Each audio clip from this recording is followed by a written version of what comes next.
No matter what age your child is, you want the best for their future. What do they want to do after graduation? What career path do they want to take?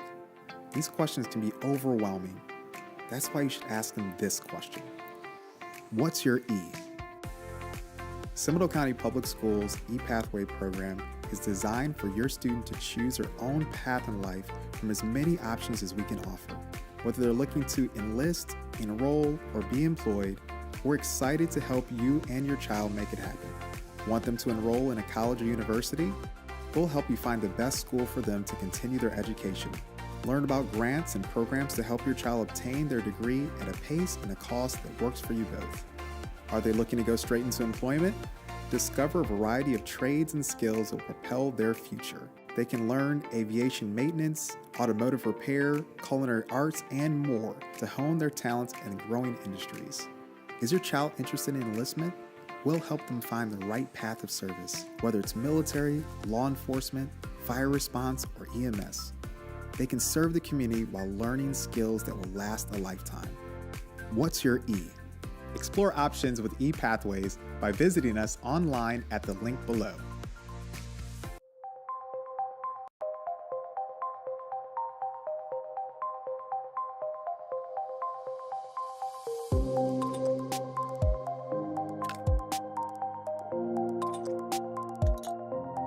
What inspired me to get into engineering was Lego. So I started as a kid, as most kids do, working with Legos and just kind of doing your own thing, building the Lego sets, and I would often take apart my Lego sets, mix them together, and build something completely new. Then in about 4th grade, I was introduced to Lego robotics, which is where you have a actual robot that you could program, and you start with this brick, and that would feed information to Lego motors, and it would all communicate as a system, and you could do a lot of really cool robotic tasks with that. And that was really the start of me looking into engineering. The engineering I'm looking to pursue at first is mechanical engineering. This is what I'm going to go to UCF for, and this is going to be the start of my career. A mechanical engineer can really do anything. They work with a lot of thermodynamics and a lot of vibrations and really just anything that moves. So a lot of fields use mechanical engineering. I want to go past that and specialize into biomedical engineering, which is more along the lines of surgical robotics and medical machinery. I want to develop surgical robots, and with that I need to know exactly how the human body functions and how it functions with robotic systems. Essentially, I'll be able to design a system where a person will be able to communicate with a motor and hopefully improve their quality of life, whether this be through a surgical robot that a doctor is controlling or whether it's prosthetic that's motorized. I taught Josh his freshman year. He was so good with that inventor material. He picked up on it very quickly. He was ready to jump in and help other students, which I really, really appreciated. And he has carried those characteristics with him as he has moved through the program. And now with his journey moving forward in bioengineering, I can't wait to see what he's going to make with his knee brace and the orthotics that he's trying to produce. The current prosthetic I'm looking at developing is a load-bearing knee brace in which I'm going to take a motor or servo and attach that to the knee, which will enable a person to be able to push past what their muscles currently are able to do, whether that be because of muscle fatigue or osteoarthritis in the kneecap where they're not able to put a lot of pressure on their knee. Current knee braces really only work when walking. There's still a lot of pain when there's extra forces being applied to the knee, such as walking upstairs or standing up from sitting down, things you and I normally don't think about. But for someone that has severe arthritis in their knee, this is hugely painful. The strongest advantages of project-based learning, that hands-on experience that allows you to manipulate that material, really solidifies in the brain exactly how those things work. The thing I would say about this program where it exceeds the most is the more you use it, the more it'll benefit you.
again. I'm spraying speed fogger every time I go home. So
Good evening, everyone.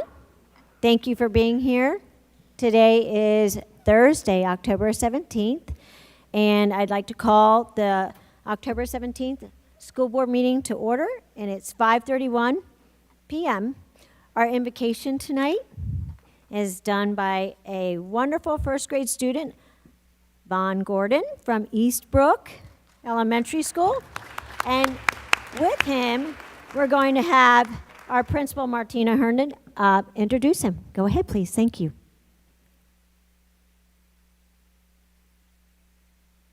Proud principal here at Eastbrook Elementary, and this is my amazing assistant principal, Tracy Williams. We are here to introduce Vaughn Gordon. His teachers describe him as an intellect, a model, learner, a leader, and very caring. I describe Vaughn as altruistic, courageous, and this is our future. Let's give him a big round of applause.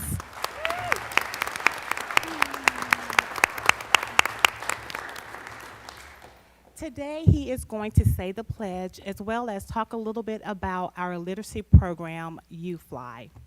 Ready, Vaughn? Hello, my name is Vaughn Gordon. I attend Eastbrook Elementary. I am in the first grade dual language program at Eastbrook, and we are using a new program called YouFly to help us become better readers and writers. My favorite part of You Fly is reading the decodable stories and then drawing a picture. I also like the magnetic letters and whiteboards. Please stand, put your right hand over your heart, and join me for the Pledge of Allegiance.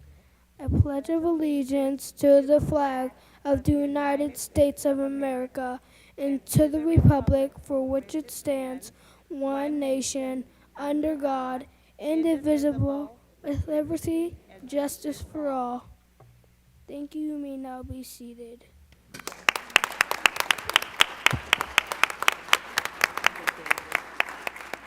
You did an absolutely amazing job. Thank you so much. What a beautiful family. We'll have to get a picture too. Amazing. All right, let the record reflect that our board members are all here in attendance. I'm going to go ahead and do roll call.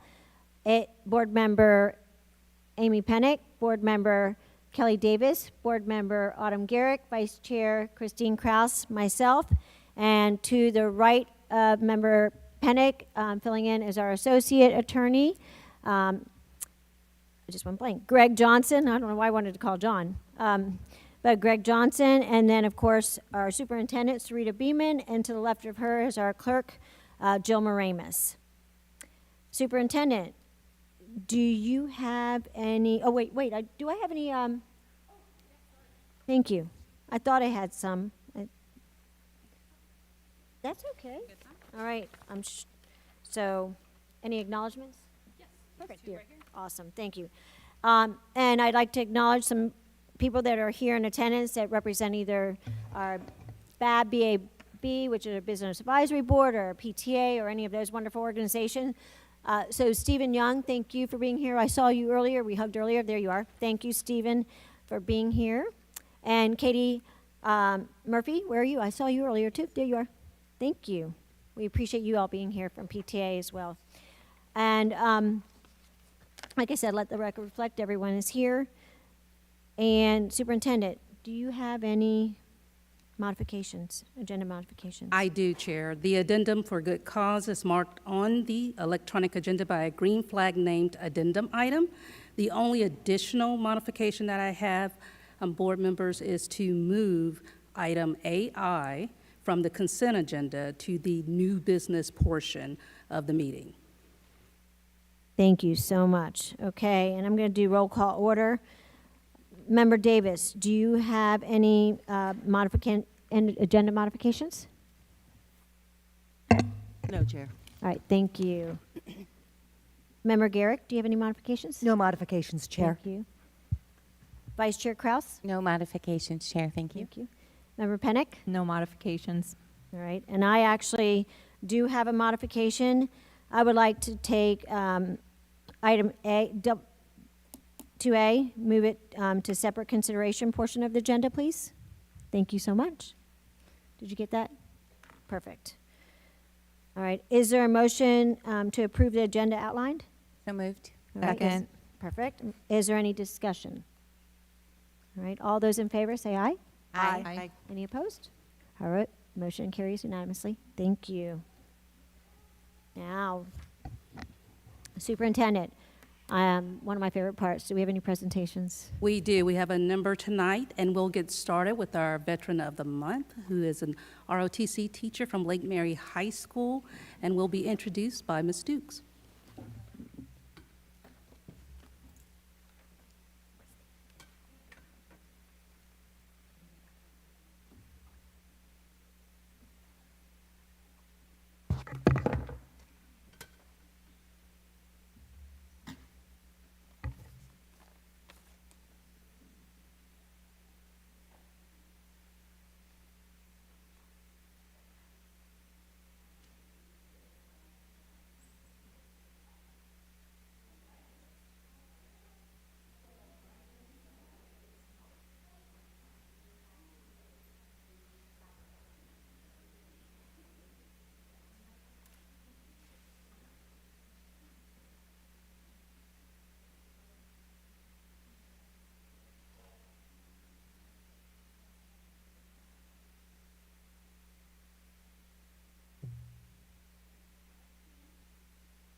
Lieutenant Colonel Barth, will you please come up to the front?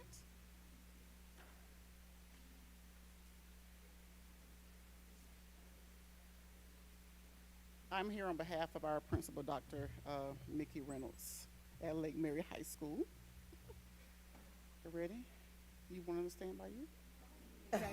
Get comfy, join me in, it'll be all right. Lieutenant Colonel Barth grew up in Huntsville, Alabama, and enlisted in the Marine Corps in 1988. During this enlistment, he served as an artilleryman and was assigned to the 2nd Marine Division. He deployed twice to Okinawa, Japan, and for combat operations in Desert Shield Storm. At the end of his first enlistment, he entered a commissioning program, attended Auburn University, earning a bachelor's in psychology, and was commissioned as a 2nd lieutenant in August of 1996. Following completion of the basic school and artillery officer basic course, he was assigned to the 2nd Marine Division in 1997. He served as forward observer, executive officer, and commanding officer of the Fox Battery 2nd Battalion, 10th Marines. He also served as platoon commander and fire support coordinator with Bravo Company 1st Battalion, 6 Marines deploying with the 24th Marine Expeditionary Unit Special Operations capable. He participated in the assembly reinforcement in Albania and Operations Noble Anvil and Allied Force during the conflict in Kosovo. In 2000, he reported to Headquarters Marine Forces Reserve, New Orleans, Louisiana, where he served as the Warfighter Support Officer, logistically supporting all elements of the Marine Corps Reserve Forces for activation and deployment. During this tour, he also served as Executive Officer of Lima Battery 4th Battalion, 14th Marines in Bessemer, Alabama. In the spring of 2003, he attended the Artillery Captain's Career Course in Fort Sill, Oklahoma, graduating in October. In the October of 2003, he was assigned to the 2nd Marine Division, where he served as a logistics officer for 5th Battalion, 10th Marines until 2004, where he was reassigned to the Foreign Military Training Unit. He deployed to the Republic of Georgia as an executive officer and operations officer in support of a foreign internal defense mission to advise and train Georgian soldiers for deployment. He was selected to serve as the commander of Gulf Battery, 2nd Battalion, 10th Marines. He was tasked to organize his unit into a reinforced infantry company to conduct combat operations with Battalion Landing Team, 1st Battalion, 2nd Marines, 22nd Marine Expeditionary Unit to hit Iraq in the Al-Anbar province, Iraq. In July of 2006, Lieutenant Colonel Barth was assigned to the Marine Corps Systems Command, Quantico, Virginia, serving as the operations officer for the development, acquisition, and fielding of the Marine Corps High Mobility Artillery Rocket Systems. During that tour of duty, he deployed to Iraq and Afghanistan several times. In 2010, he was selected to attend the Air Force Command and Staff College, where he earned a MS in Military Operational Art and Design. In 2011, busy man, Lieutenant Colonel Barth was assigned to Special Operations Command in Tampa, Florida.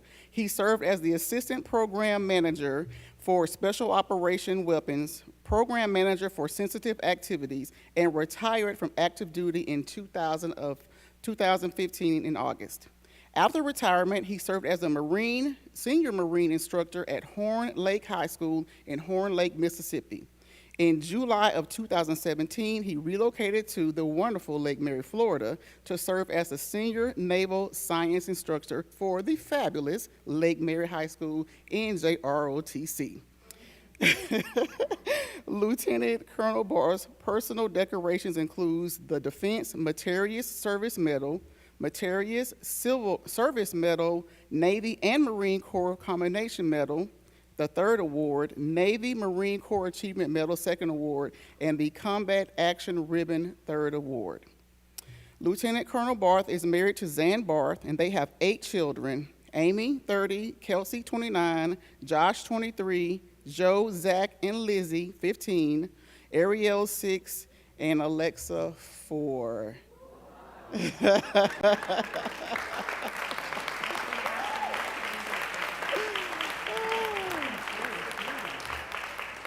We at Make Larry are very glad to have him with us. Very glad.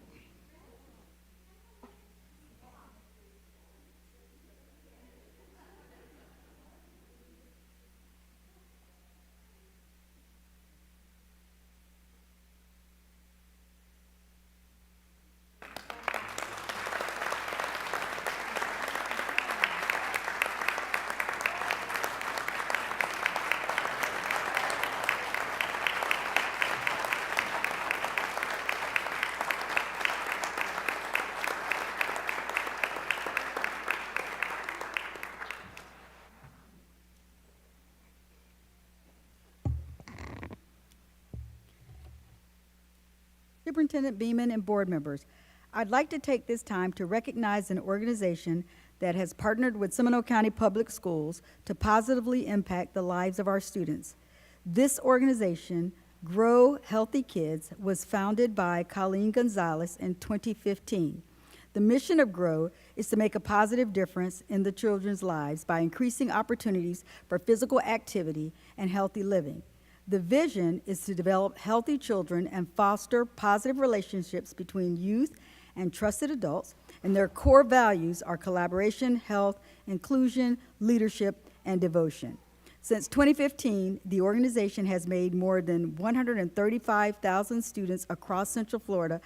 They've benefited from this program. In Seminole County alone, Grow Healthy Kids has positively influenced over 92,000 children through their programs, which include playground renovations, STEPS, Recess, Run, and Trust, have provided opportunities for many of our students. 92,000 youth have been impacted by growth. $1.3 million plus has been invested in Grow. 60 schools are currently benefiting from the Grow program. 4 programs under Grow are STEPS. $541,000 has been committed to Seminole County Public Schools, with over 9,110 pairs of sneakers donated. Recess, which includes recess equipment, $165,000, plus $25,000 for playground renovations.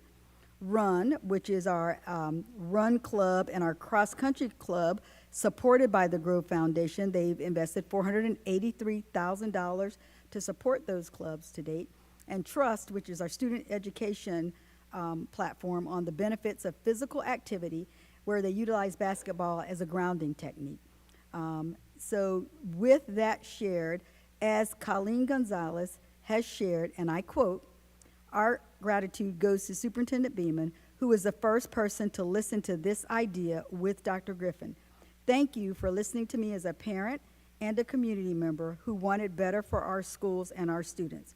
Your guidance has not only impacted schools in Seminole County, but also now over 200 schools across the 5 county regions. Thanks you." I'd like to ask Mrs. Gonzalez and her team to please come forward to be recognized by the superintendent and the board for their partnership with Seminole County Public Schools.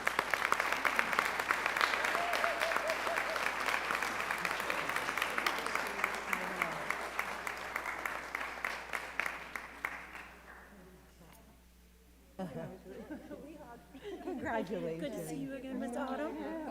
Man, the shoes match.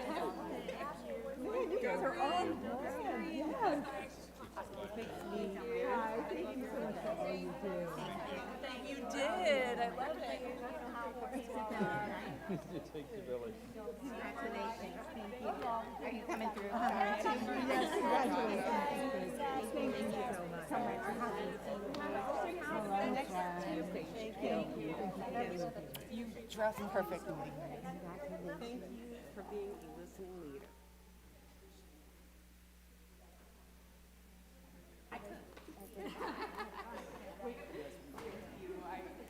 You're going to be front row. Yeah. Sure.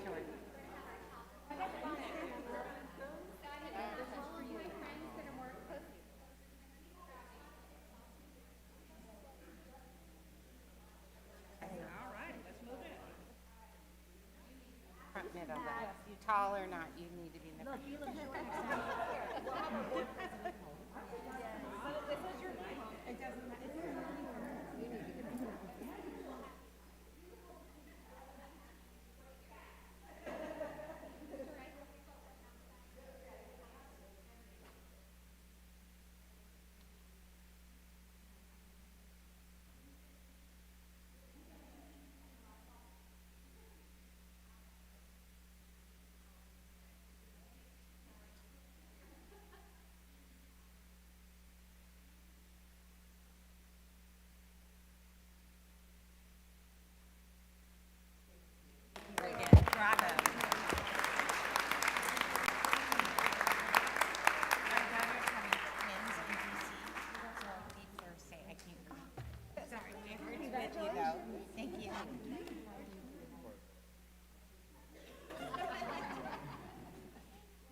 Superintendent Beeman and board members, please celebrate Seminole County Public Schools Public Information and Communication Officer, Catherine Sirkovich, for being selected as the first school CEO Excellence in School Marketing Award national winner.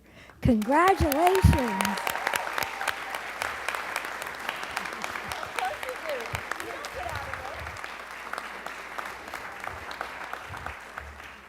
School CEO is a research and perspectives publication that supports marketing, communications, and branding in K-12 public education. Catherine has a bachelor's degree in organizational communication from the University of Michigan and is currently pursuing her master's degree in strategic communication and public relations from Purdue University. She is accredited in public relations and earned her designation as a certified public relations counselor through the Florida Public Relations Association. Catherine is passionate about public education and elevating the profession of communications. She enjoys serving as a mentor and presenter in various capacities. In her free time, she loves to travel, read, and spend time with her family. Congratulations, Catherine, national winner.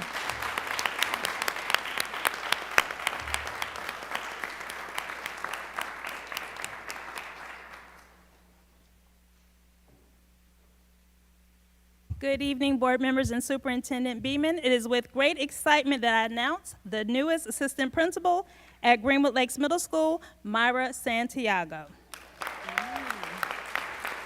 Mrs. Santiago earned a bachelor's degree in TESOL, an MBA, and an educational specialist degree in organizational leadership. She worked for 12 years in Orange County Public Schools as a reading and ESOL teacher and district instructional coach, and for 7 years in Volusia County Public Schools as a district ESOL specialist. She is celebrating her 20th year in education. Joining her this evening is her husband, Eduardo Rodriguez.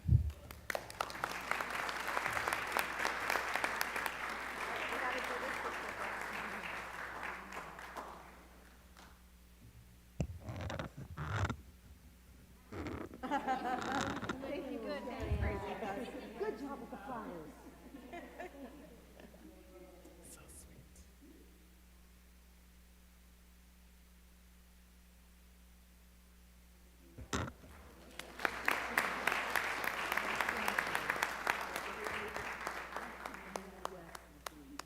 Thank you so much. Thank you. Good evening, Superintendent Beeman and board members. It is my pleasure to introduce the new assistant principal at Lake Brantley High School, Dr. Jason Manudis.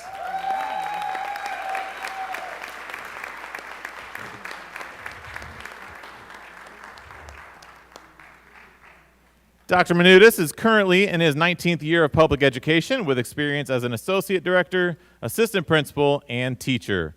Prior to his current appointment as assistant principal at Lake Brantley High School, Dr. Manudis served 18 years in Miami-Dade County Public Schools in Miami, Florida. Dr. Manudis holds a Doctor in Education degree in educational leadership, his Doctor of Philosophy degree in health and human performance, Master of Arts degree in physical education, and Master of Science degree in exercise science and health promotion, as well as a Bachelor of Science degree in health science.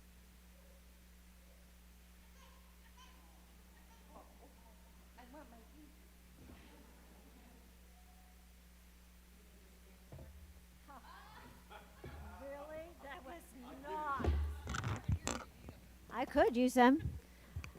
All right. As many of you know, this is Member Pennick's last board meeting. And Amy, this is for you. First of all, I don't know if you all know that she's been with us since 2018 and has been a chair, has been a vice chair, and has been a very active board member. And we appreciate you from the bottom of our hearts. Amy, your steadfast commitment to fostering excellence in education and putting our students, faculty, and families first have been inspiring. It has been an honor to work with you as we are all dedicated to make and share a passion for nurturing the minds of our students. Thank you for your tireless efforts in advocating for our students, educators, faculty, and families. Your commitment to providing resources and to support to ensure the success of our schools has made a significant impact on the lives of so many. I am forever grateful for the opportunity to work with you, as we all are, wishing you all the best in your future endeavors. We love you. And on behalf of Lyman High School, which is one of your schools in your district, Lyman created, from the engineering school, created a plaque, a 3D plaque for you, and wrote on here for your dedication of years. So this is for you, as well as I'll come over here with the flowers. So thank you so much for your service and everything that you have done for Seminole County Public Schools. We appreciate you.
All right. Everybody has a seat. I couldn't see you down there. All right, now, Superintendent for School District Highlights, I believe you are next in line for that. Yes, Chair. We have for our FOSA presentation tonight, Dr. Cody, Mr. Alba, our elementary assistant superintendents, and team. There's going to be some folks here to talk with us about elementary reading and math.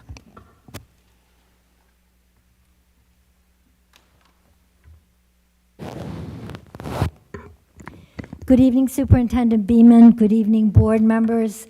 This evening, we're so pleased to be able to share with you an overview of elementary English language arts reading curriculum and mathematics curriculum. And it's important for us not only to share with you, but to share with all of the parents that watch these meetings so that they understand what their children are learning and the resources that are available to them to help take that education into the home. We know parents are our partners in educating our children, and we're so grateful for that. So we want you to, and you heard our invoker, who was just precious, talk about UFly and the work he was doing. And so we're hopeful that you'll enjoy this presentation. And when you go into our schools, as you so often do, you'll be able to see the work of this amazing elementary assistant superintendent team, as well as our teaching and learning department. And just, I'm so grateful, Mr. Alba was willing to step in for Dr. Paisani, who was going to do this presentation before the hurricane disrupted our board meeting, and she's on a well-deserved vacation this week. So thank you, Mr. Alba, and if you'd go ahead and begin. Thank you, Dr. Cody. Good evening, members of the board, Ms. Beeman. Good evening. Before I share just the various ELA initiatives that Department of Teaching and Learning facilitates and supports, I did want to take the time to emphasize that, everything that is within our frameworks, all our trainings that we do throughout the year is absolutely embedded in the science of reading. And, maybe for the benefit of some audience members who maybe have heard that term in the past, of the science of reading has been around, it's mentioned in state statute.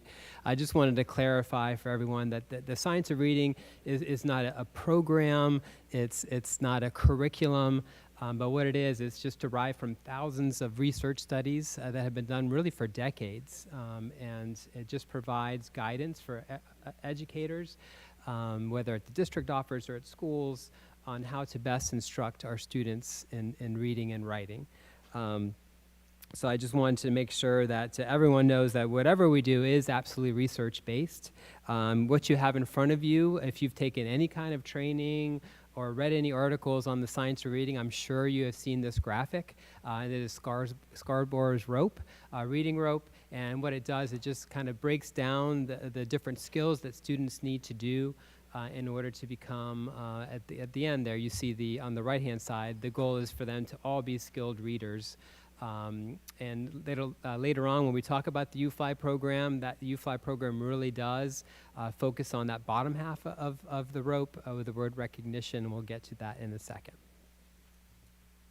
So again, I did want to take the opportunity to just acknowledge the amazing English language arts team that we have in the elementary DTL staff. Again, Dr. Cody mentioned that Dr. Michelle Pisani was not able to be here this evening, but I definitely do want to recognize just her vast knowledge and understanding of literacy and literacy instruction. And so based on all that she knows, she's able to really lead and mentor her team of content specialists extremely well. So there are 4 ELA content specialists that divide their support amongst all 37 elementary schools. So they're Allison Alderman, Trina Komick, Sirket Barch, and Dr. Heather Roll. Our content specialists are incredibly busy supporting our schools.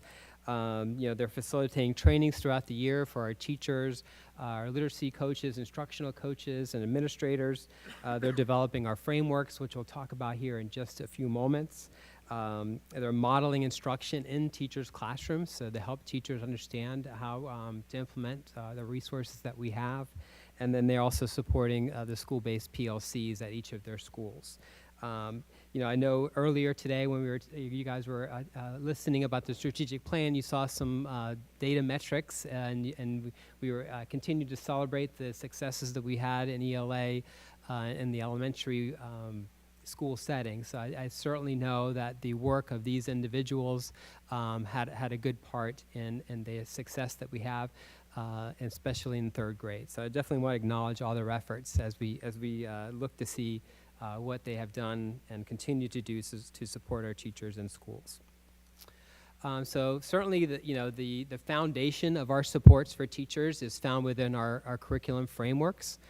So we have frameworks for every grade level.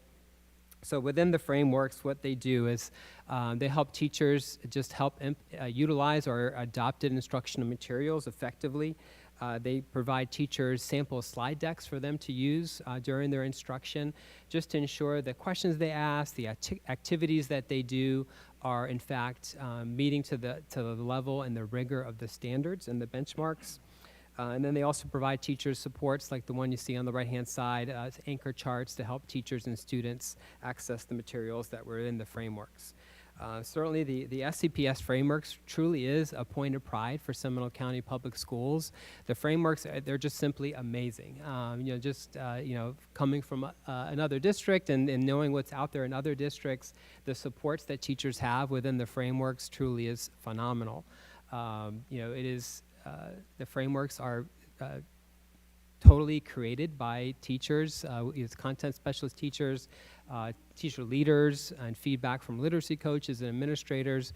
It is totally 100% developed within Seminole County Public Schools for the benefit of our teachers and students. And then teachers continually give us feedback on our frameworks, so it's continually being revised to make sure it's meeting the needs of all our teachers. So the first initiative that I want to just highlight this evening is the work that our content specialists have done. Again, it's aligned to the science of reading, is work that we're initiating for small group instruction. So this is the work that happens when the teachers are pulling small groups at the teacher table. So this is typically when the most challenging time is for these students. The teacher can help them in smaller groups. So this year, really focusing on 3 things within the small groups. That's decoding, fluency, and comprehension. So our team kind of developed some charts that you see there, some routines to help the teachers, making sure that they can provide specific instruction to those 3 focus areas. So one of the resources there that you see in the blue there is also just additional help as teachers are becoming familiar with these routines. It's a bookmark so that teachers can reference it while they're doing the small group activities, and it might prompt them for questions to ask their kids to help them in one of the 3 areas that they've chosen. They also created walkthrough tools for literacy coaches and administrators to utilize. That way they can monitor instruction throughout the year and give really specific feedback to teachers to help them grow in their understanding of the small group instruction. We've also been partnering since last year with Dr. Taylor Wenzel. She is professor at University of Central Florida. She has been conducting specific trainings at certain schools last year around literacy instruction. Again, she provided professional development for our literacy coaches and our administrators on the practices that align to the science of reading. And how to support small group instruction. She was actually here this morning talking to her elementary assistant principals, again, strengthening their understanding of what I just showed you with small group instruction. So it's great to have her as a partner. So her trainings really much entail like she would model effective instruction to the teachers, and then that was followed up later on where she would do side-by-side coaching. So the teacher then would take the lead, and she'd sit by the teacher, next to the teacher, and then provide feedback right there on the spot. And because we got such incredible feedback from both teachers and administrators on her support, we wanted to make sure that every school had the opportunity to have this training. So again, we're partnering her with this year, and then all our elementary schools will have this true coaching model. We thought it would be important to capture the administrator and teachers' perception of this small group reading professional development series. As you can see from the comments there on the slide, our administrators recognize that our teachers are maximizing small group instruction time through understanding how to better plan for appropriate small group reading, and that small group reading instruction has improved since working with Dr. Wenzel. Our teachers are utilizing student data to form student groups and to track student progress. They also mentioned how valuable it was to observe her working real time with students, and they're taking those strategies back to their schools to work with their students. We want to say that Mr. Alba and Dr. Pisani and the ELA team have just done an excellent job of implementing this small group reading comprehension PD series, I guess we'll call it, for all of our 37 schools, and it's just become a major focus of our elementary schools to implement these strategies so that we can improve student reading. All right, thank you. you. And then the last initiative that I wanted to highlight this evening, and you already heard a little bit this morning or this evening from our invoker. He did an awesome job introducing our UFly program. So it is from the University of Florida, and they developed a program specifically for students in K through second grade to help establish their foundational skills in reading. So this initiative actually came from our own teachers. There was already a few teachers within the district implementing this program the last couple of years. And through their positive feedback and the feedback from administration, we went out and did some observations just to see the program in action with our own students and teachers. And we loved it as well. So we felt like this would be a great opportunity to ensure that all our teachers and all our schools had this opportunity to have this program within their schools. Since it's obviously it's from the University of Florida, we know it's research-based, again, aligned with the science of reading. So just in short, what is this program? It takes about 30 minutes, and this is part of their core instruction. So this does not happen during intervention time. This is part of the 90-minute reading block that happens in core. So it takes about 30 minutes. And so within that 30 minutes, the teachers go through different activities with the students. The students will practice letter blends, decoding skills. They'll spelling different words with some similar letter blends. And what teachers and students really like from the feedback, it's an incredibly engaging program. So they just like the fact that the kids are involved in their learning, and there's opportunities and you'll see a video here in a second, whether it's using whiteboards or the magnetic letters, or they'll have the sound walls. There's a picture of a sound wall that the sound walls help students understand how to just shape their mouth in order to make the appropriate sounds for each letter. So great feedback so far on our UFly program. Certainly with any kind of new initiative, we want to ensure we provide adequate training and support for both our teachers, coaches, and administrators. We started off with our administrators, obviously, in July. So they're the first ones to kind of get introduced to the program, and we kind of told them what the professional development plan, the plan of supports would be for this upcoming year. Then our literacy coaches in August received a 2-day training from representatives from the University of Florida, and then they were tasked, the literacy coaches, to go back when the teachers came back on campus. They were to then train their teachers at their campus. So I want to give a huge shout out to all their literacy coaches, in all the elementary schools, because they did a phenomenal job. And the reason we know that is because we're going through classrooms right now and seeing how it's being implemented. And they're doing a fabulous job implementing the new program. And we're going to continue to do those walkthroughs to provide that support, just to identify what else do they need to make sure that we can continue to have positive effects within this program. And then here's a video.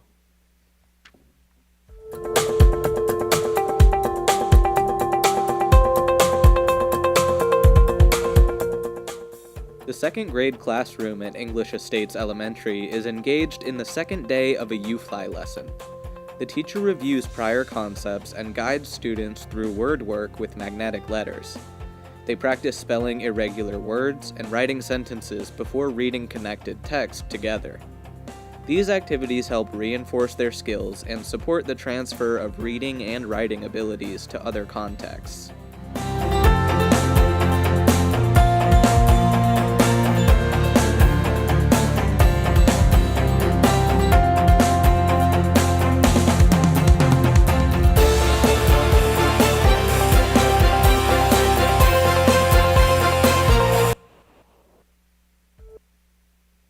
And lastly, for the elementary ELA, just some strategies for families to use to help their students just become stronger readers. Research says the best thing that parents can do is to read to their students at least 20 minutes per day. So that would be a fantastic way to support the instruction that's happening in our schools, is to do that type of work. There's all kinds of resources out there, either through the Department of Education. UFly program actually has some supports for families as well. CPOMs, which parents have access to through the Clever portal, have just different resources that they can access to help their students. And then lastly, the New Worlds Reading Initiative. That's a phenomenal program for those students who are already kind of been identified that need that extra help, that they are targeted, that they're below grade level. Parents can actually get books sent to their home. They can get up to 9 books per year. So it's an incredible way for families to start accumulating just a personal library for their students by being part of this program. So if they're not signed up, I'm encourage them to look into the program and sign up for that. So I'm going to turn it over now to Mia Kaiser for math. Good evening. My name is Mia Kaiser, so I'm the coordinator for math and science. So I'm excited to share with you some of the initiatives that we've had for elementary school in regards to math. Our focus for math is really about number sense and mathematical fluency. So both of these are crucial components for students in elementary school to be successful in math. Number sense is specifically about making sure students can understand and make sense of the numbers, the operations, the relationships, the patterns that they're seeing in math. The mathematical fluency comes into play when we want students to be creative in the way that they think. We want them to have lots of different strategies so that when they start looking at more complex tasks, they have lots of strategies to pull from, and they're able to determine what are efficient strategies, because there's lots of different strategies that I can use, but some of them are not going to be as efficient as others. So really just being able to look at those and determine which ones are appropriate to use and which ones are the most efficient. The pathway to number sense and mathematical fluency includes a number of components. One of them is to make sure that students not only can develop, but can also analyze multiple strategies. They need to be able to look at worked examples and understand what's going on. They need to be able to do error analysis, and all of that comes into being exposed to all of these different type of strategies. Collaboration is a key component as well. Students need to be able to talk about what it is that they're learning in their classrooms. They need to be able to share their thoughts and understanding with another student and be able to listen to that other student's strategy and be able to understand and analyze what's going on. Fact fluency is important in mathematical success, really because we want the students to be able to engage in some more complex ideas, and we don't want them getting bogged down on calculations. So being able to be more fluent with their math facts helps for them to be more successful in that arena. Manipulatives are extremely important in a mathematics classroom in every grade from kindergarten all the way up to senior year. We want students to be able to have a way to build that conceptual understanding, and that's going to happen by being able to visualize these concrete models for these ideas that are pretty abstract. I have the pleasure to work with 2 amazing content specialists for elementary school, Ms. Gina Martin and Mr. Valentin Sotomayor. These 2 individuals are instrumental in the success that we're having in our schools. The 2 of them will support all 37 elementary schools, and they do that by working with teachers in their classroom side by side, by working with them in PLCs, by facilitating professional learning. So they're really the ones that are doing all of the organization of the professional learning to make sure that teachers are prepared to be in their classroom. They've also led the work of the mathematical frameworks, which again, as Mr. Albo was saying, something that we are just extremely proud of the work that our teachers have done.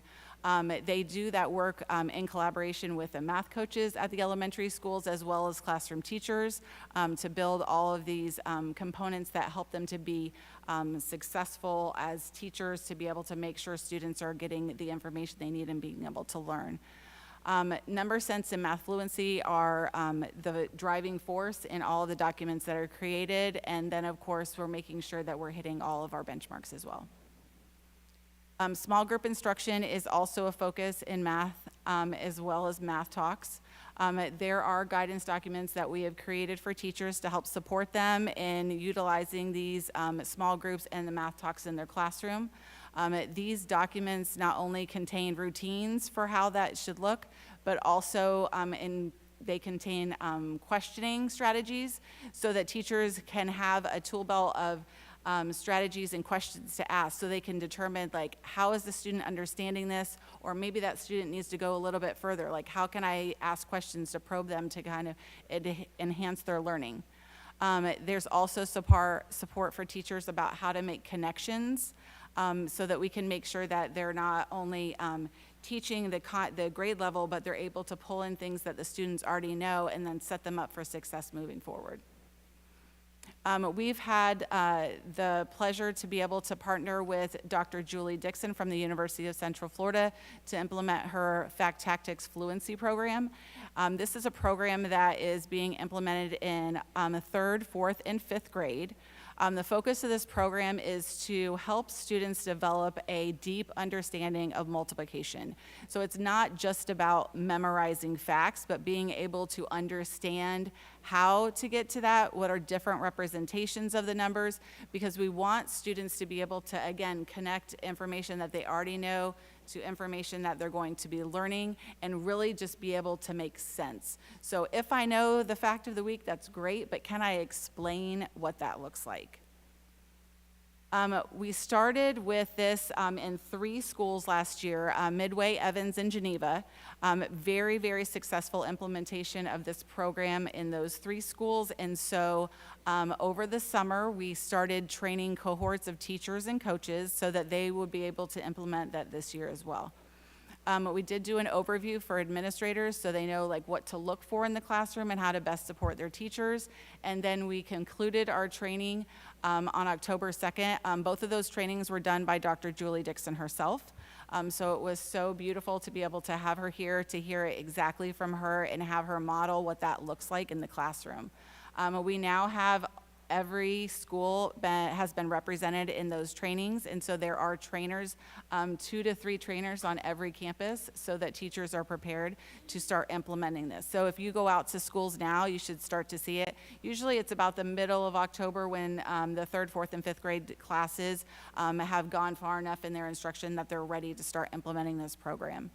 And then, of course, continued support throughout the year.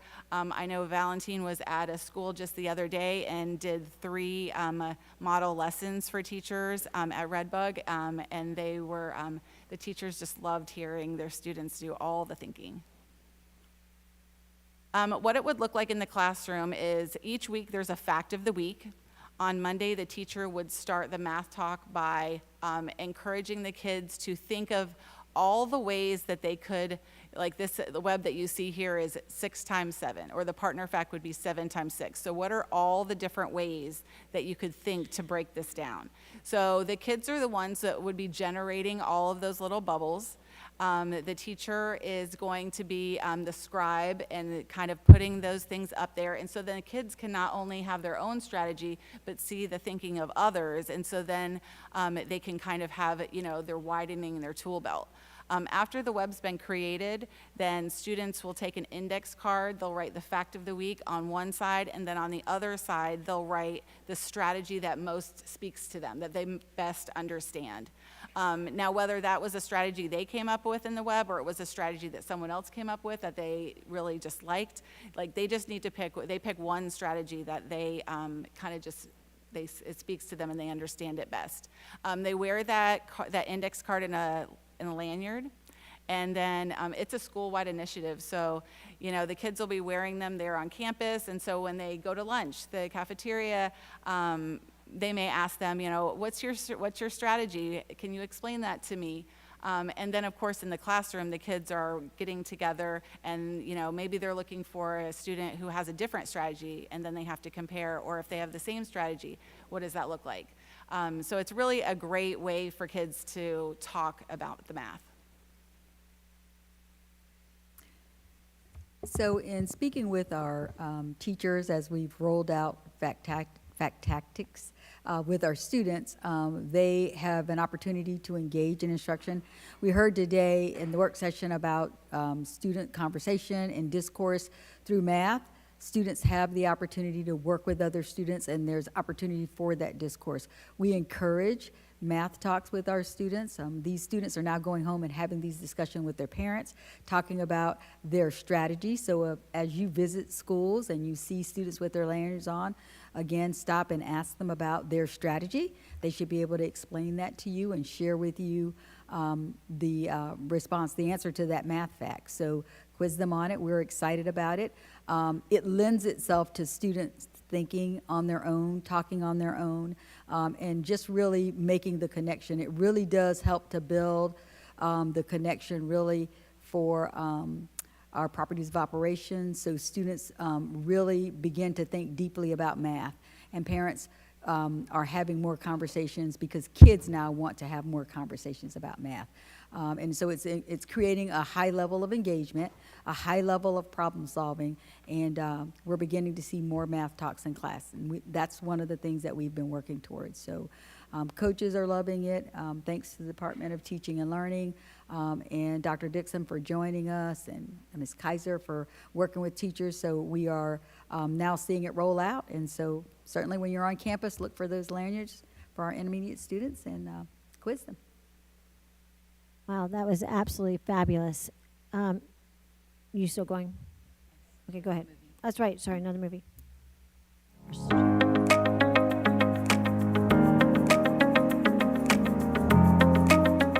This 4th grade classroom at Midway Elementary is working on creating a fact tactics web centered around the week's focus fact.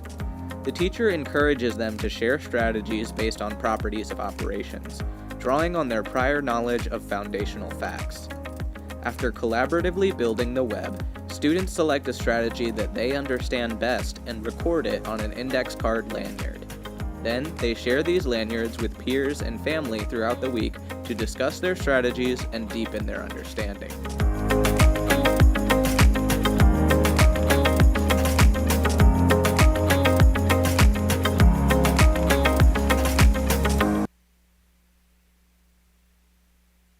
So there are lots of ways that families can support their students' math at home. One of them is just to make sure that you're being positive about math. Making sure that you express to your child that you believe that they can be successful when it comes to their math instruction. When your student brings home their homework, have them choose 1 or 2 problems and explain to you how it was that they solved it. If they are working on problems, make sure that they're, having to articulate like what it is that they're doing, what strategy are they using. Multiple choice problems are great to talk about because then you can look at the answers that are not correct and you can explain why that would not be the appropriate answer. A lot of times when kids are doing word problems, it's important to sometimes take the numbers out and just really read the problem and get the context of what's happening. So it's much easier for them to be able to tell you what the mathematical operation, because a lot of times when they see a word problem, they just start crunching numbers. They grab the numbers from here and there and they just start trying to figure something out without really understanding or being able to interpret what it is that they're being asked to do. There are resources within our framework, within our portal for parents to access at home. So CPOMS has some grade level tutorials and lessons, and then also iReady is available at home as well. Wow. Thank you, team. Thank you, Ms. Beeman, for giving us this extended time. Absolutely amazing. And I don't know if you all have any questions. I'll go with you all first. Does anybody have any questions? Roll call order or any comments? Go ahead. I had a quick comment. I would love for, if possible, for you to share with us the board, the prompts and the math frameworks, the little bookmarks, if you could send them to us. I just think it would be helpful. Absolutely. Yeah, love for you to have them. Might practice with my grandbaby. Not quite there yet, but almost there. Oliver's there. He's there. I just want to say thank you. In our most recent visits, the superintendent and I have seen, and assistant superintendents have seen this in action, both UFly, which in my mind, I knew it was University of Florida Institute, but in my mind, the UFly was always a Y with an end, because I feel like the kids are really soaring. It was just so exciting to see them reading with using their entire bodies for those kids that are tactile learners. And then the small group instruction has been really just exciting. The kids are very excited. It's playful, it's fun, it's engaging, and how rewarding to know that this has come from teachers that had success in their individual classrooms. So I want to say thank you to all the powers that be that are listening to the exceptional educators that we have in our classrooms, because they know what they're doing. And so often we hear that, teachers are forced to do a program, and, there's no art left in teaching. Well, this is a beautiful way to show how the science of reading is married with the art of teaching, because in the dozens of classrooms we visited, there were so many different ways that the teachers have gone about doing the same lessons with the same materials, but with the unique needs of their own classroom. So I want to say thank you, and I look forward to seeing those lanyards as well. I didn't see the lanyards, but we did hear some different math talk about how students had arrived at numbers on a number line, and one young man was especially proud of himself because he combined decimals and fractions on the same number line, and the class was, ooh, we didn't know you could do that. So thank you for your teams, and I appreciate our teachers, both our new teachers and our veteran teachers that have seen things change. Every few years something else comes up, but they really seem to have bought in and appreciate the fact that this is based on science and there are real results. So thank you all. Member Davis or Member Pennick, do you have any comments? I just think it's fantastic. I know when they changed several years back, and I know that my kids were coming back about their kids, saying there's this new math and all this stuff, and it's similar in the discussion, though, which what they called new math was how I used to always think of solving a math problem. But seeing how they were teaching it, I was inspired that, that they could actually teach these students a new way, even though the parents didn't have a clue what they were doing for a very long time until they figured it out. So this is something, to me, using group, which I spoke about earlier in one of our workshops, how much groups help students learn. And I'm just amazed about the suggestions on the cards. I was trying to read the cards and get an insight, but I'd love to see some of them. But they, they give you a lot of ideas on how to encourage the students, let them work together, and I just think it's amazing. I think they're going to do really well with this. A lot of suggestions in there, I saw. Member Pennick? Well, I'm a math nerd, so this is my jam, and I love it. Thank you for all your hard work. I am excited to see the outcomes many, many years down the road that are going to affect the gaps that we talked about in our strategic plan today. I think you guys have implemented some great programs that are going to affect students in a way that I don't think we probably can even imagine at this point. And so I look forward to seeing those learning gaps change, those numbers change in the upcoming years.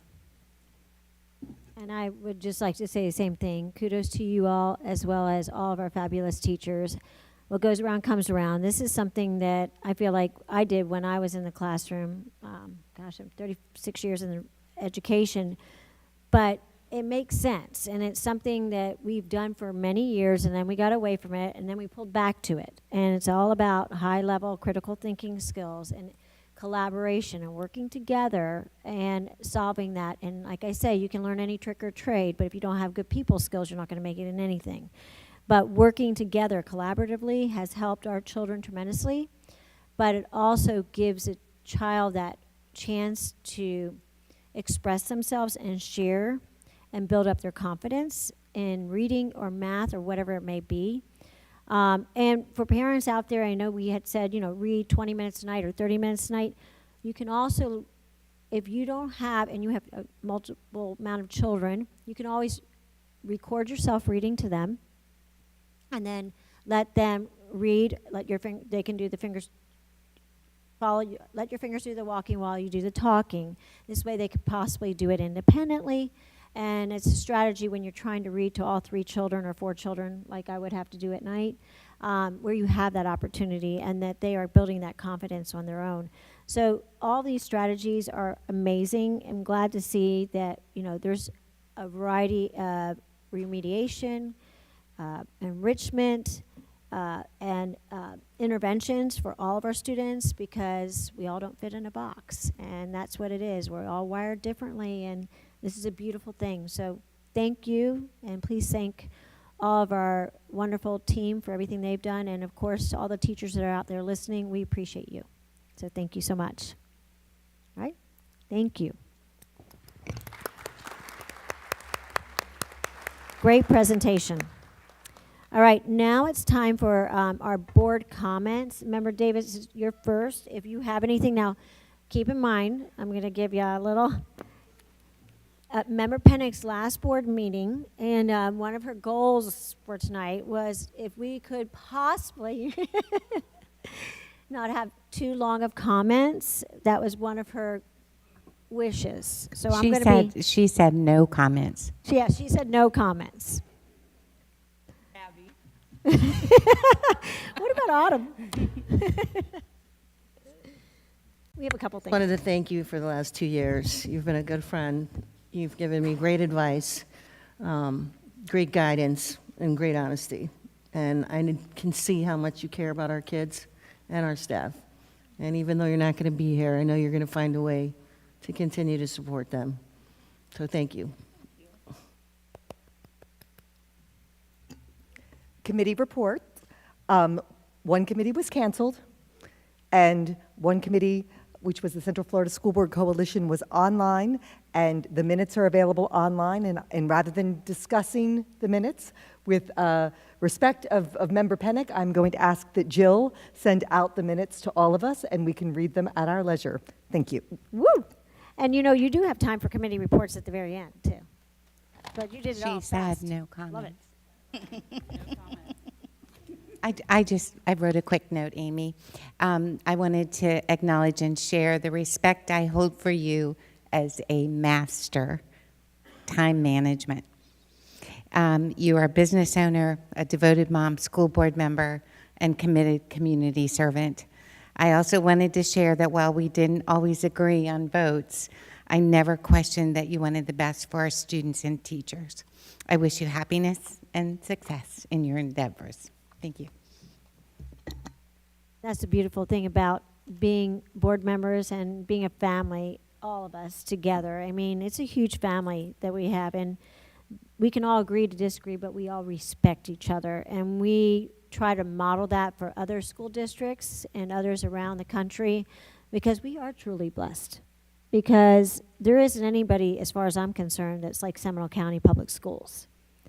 And that's because we all can agree to disagree, and no matter what, we love each other, and we're going to be there for each other because we all have the same passion and drive.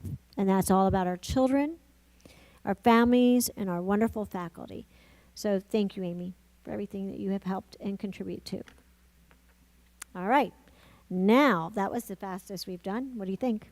You didn't ask me if I had any comments. Oh, your turn. Sorry. You said no board comments. Go, your turn. All right, Member Pennick, your turn. You want to say anything? It's been a pleasure working with all of you, and I know that you have a lot of work ahead of you.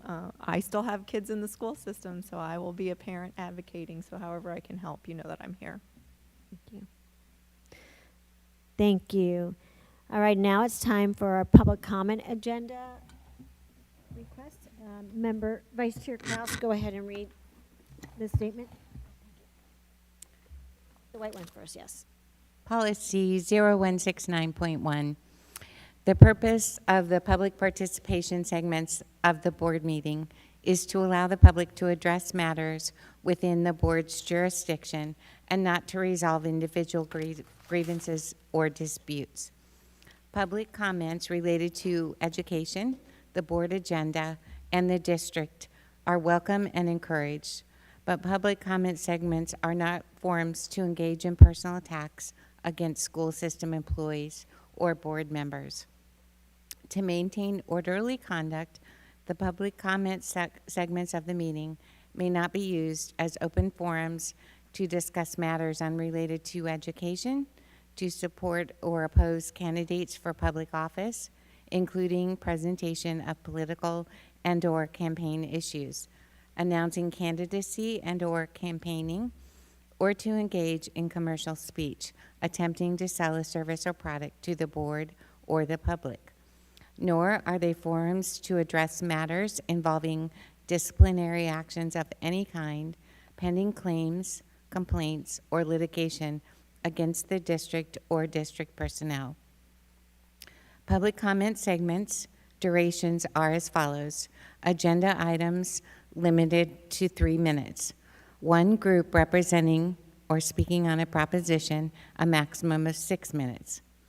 The speaker must remain on topic for agenda item proposition.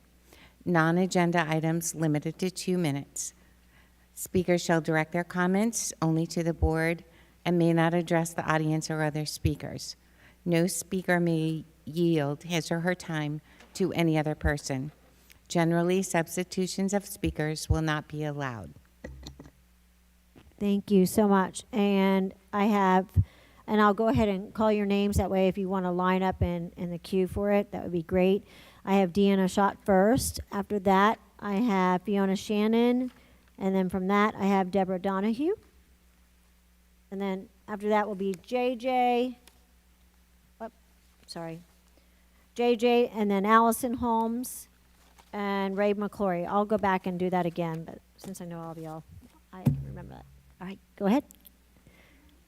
You're first. Okay, yeah, I'm a little taller. Good evening, Superintendent Beeben and the wonderful Seminole County Public School Board.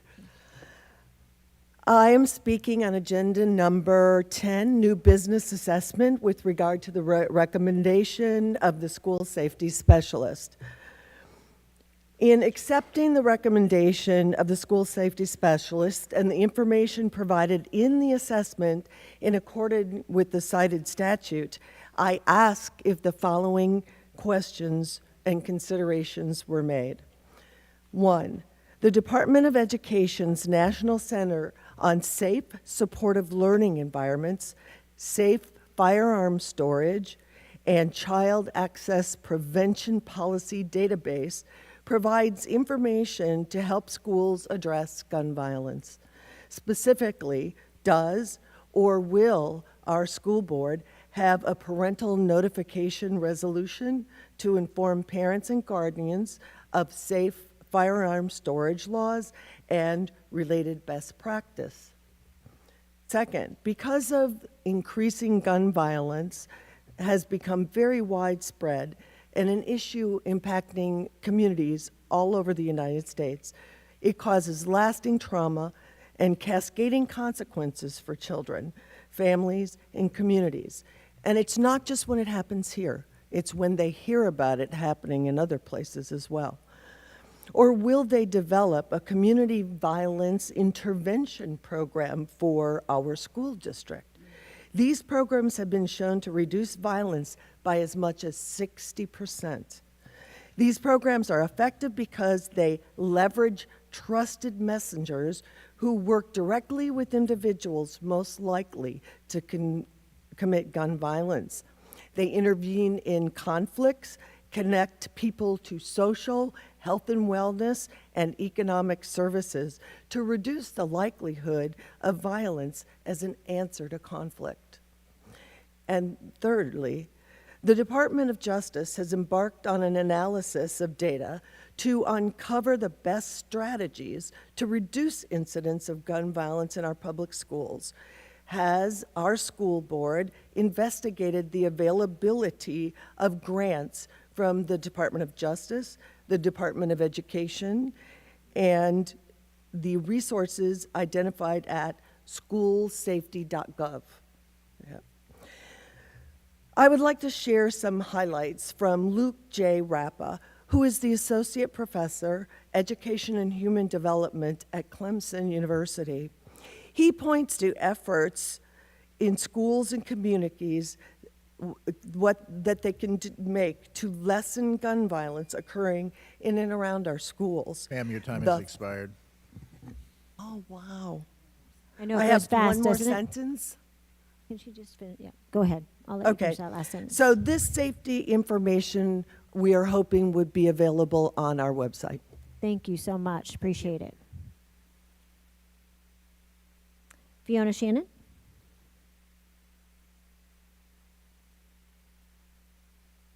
Good evening, Superintendent Beeman and school board members. Once again, I stand before you asking you to continue to do what's best for our students, teachers, and school staff. I'm not new to this. I've been showing up and advocating against arming teachers and school staff since 2018. I traveled to Tallahassee in 2018 with students from Parkland to advocate for safe schools. I support the current program in place, having SROs in all of our schools. Our SROs are fully trained law enforcement, and they are the only ones who should be armed in our schools. I hear some people advocating for armed military veterans in our schools. As the mother of a recently retired Army captain, this is not the answer. As he has told me over and over, most veterans are not trained in up-close armed combat or firearm usage, not to mention combat with young children. Then you have the issue of PTSD with veterans. It's just a bad idea. I am not going to repeat all of the statistics that I shared at last month's meeting, but I will repeat that 75% of school shooters get their gun from their parents' home or the home of a close relative. In nearly half of the school shootings, the firearm was easily accessible or was not stored securely. Also, in 75% of youth firearm suicides, the gun was stored loaded and unlocked. Seminole County Public Schools have worked to educate our families on the importance of safe storage of firearms, separate from ammunition. The information is currently on SCPS's website. I would like to see the information sent home in a letter or email like Orange County has done. The more people who are educated on the safe storage of guns, the safer our community will be. It also shows our kids that we are invested in keeping them safe.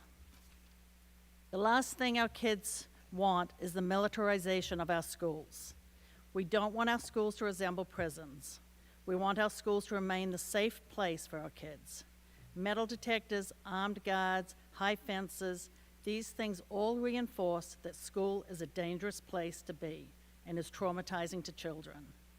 Even the active shooter drills are traumatizing to many children. In actual fact, statistically, schools are very safe. Your child is in much more danger visiting a friend's house where there could be an unsecured gun or riding in a friend's car where there is an unsecured gun in the glove compartment. Instead of investing in metal detectors, we should be investing in people. This is an issue of access, easy access to firearms and lack of access to social services. We need to invest in more trauma counselors in our schools. We need to invest in our children. I know that SCPS is working on this, but we can do more. As I close, I would urge everyone to support the penny sales tax on your ballot. Our schools can use those funds to afford more SROs and gun-sniffing dogs, more trauma counselors, more investment in our children. They deserve the best. Thank you. Thank you so much.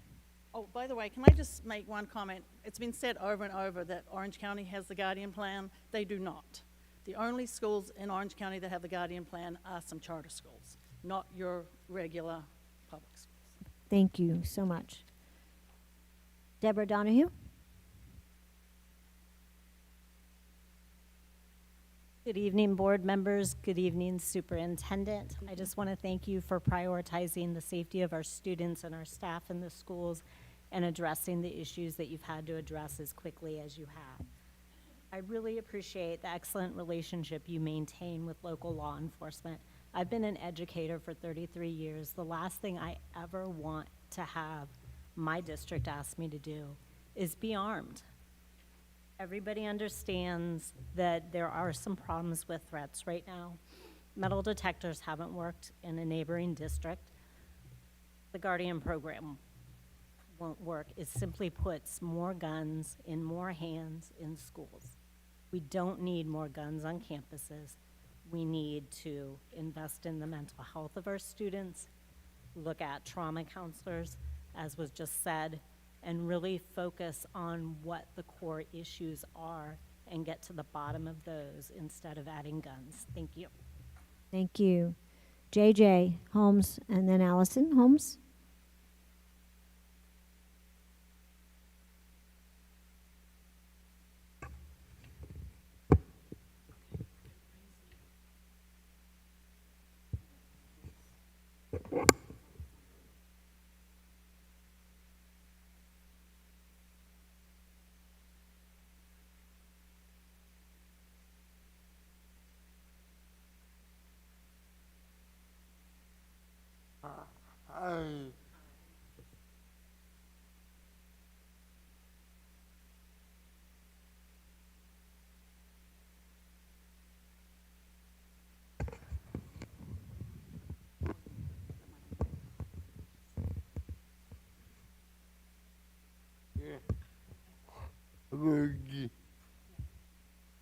Superintendent Beeman, members of the school board, my name is J.J. Holmes, and my little sister is a student in Seminole County Public Schools.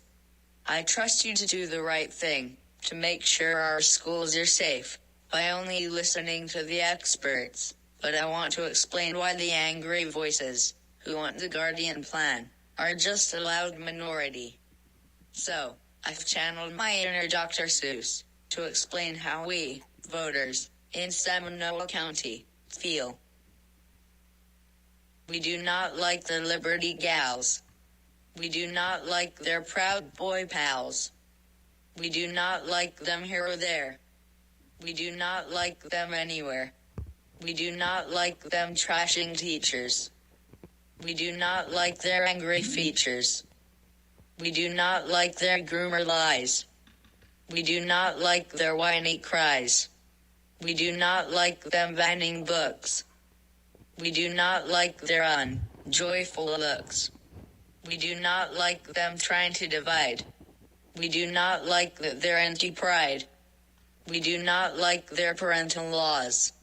We do not like their culture wars. We do not like their censorship.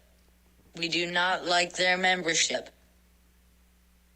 But while they shout and while they fight, the truth remains a beacon of light. And, in the end, they lost, you see. Because our vote matters, and it set us free. Thank you for listening. Thank you, JJ. Appreciate it.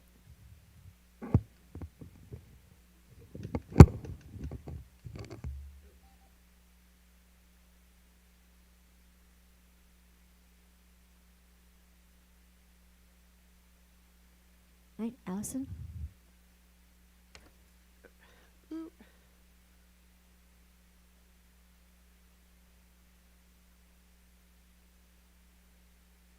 Alison Holmes, Longwood. I want to talk about school safety, and I'm here to express my grave concerns and growing fear over all the threatening social media posts.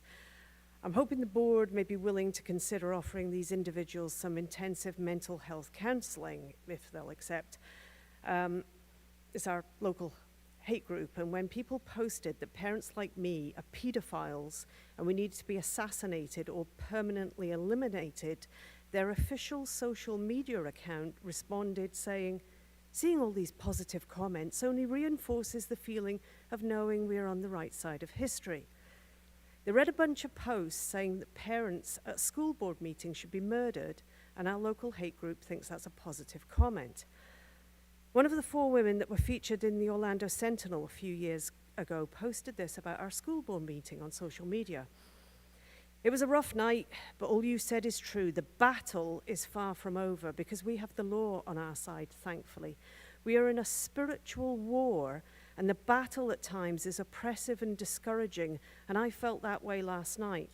But I also felt God using it to make me strong, to gain practice facing the enemy head on, even when uncomfortable. For example, I felt my speech was less shaky despite their stupid card waving.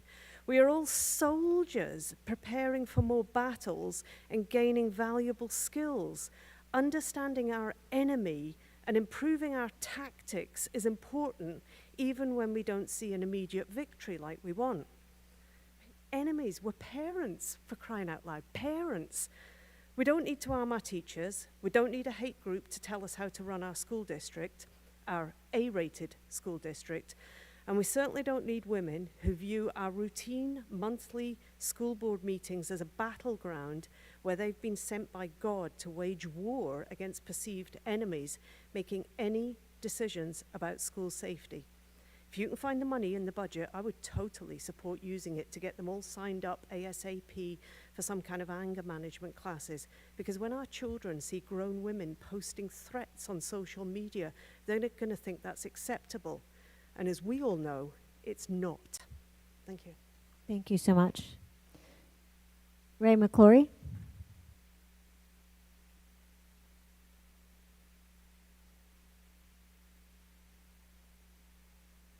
Superintendent Beeman,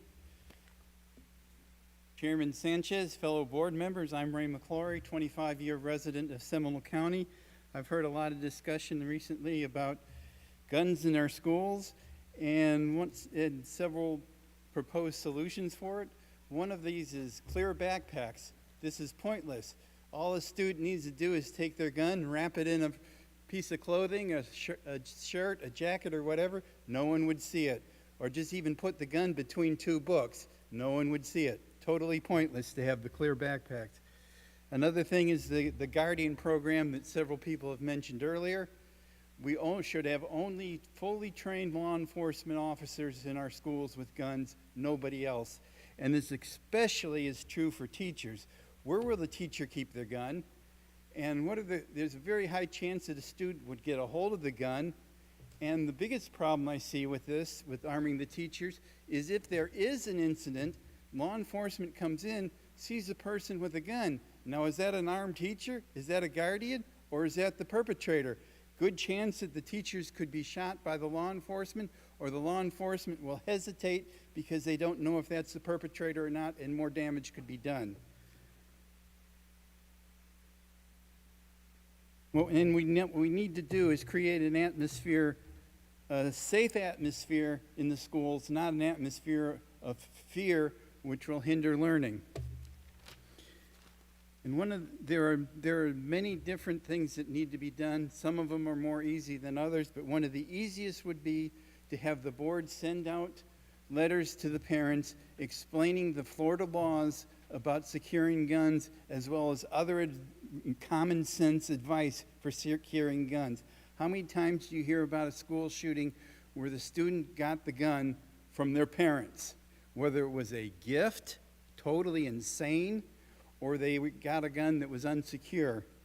Another thing that I have noticed, that a lot of the school shootings happen from a former student or a current student who is bullied or has mental health issues. We need to spend our money on more mental health services for our students. Thank you. Thank you. Right. That's it for our agenda item comments section. Superintendent, for the consent agenda, do you have any recommendations? Yes, that the consent agenda be approved as presented. Motion. All right. Are there any is there any discussions for that? I'm sorry? Who's second? Jill's asking. Oh, who seconded it?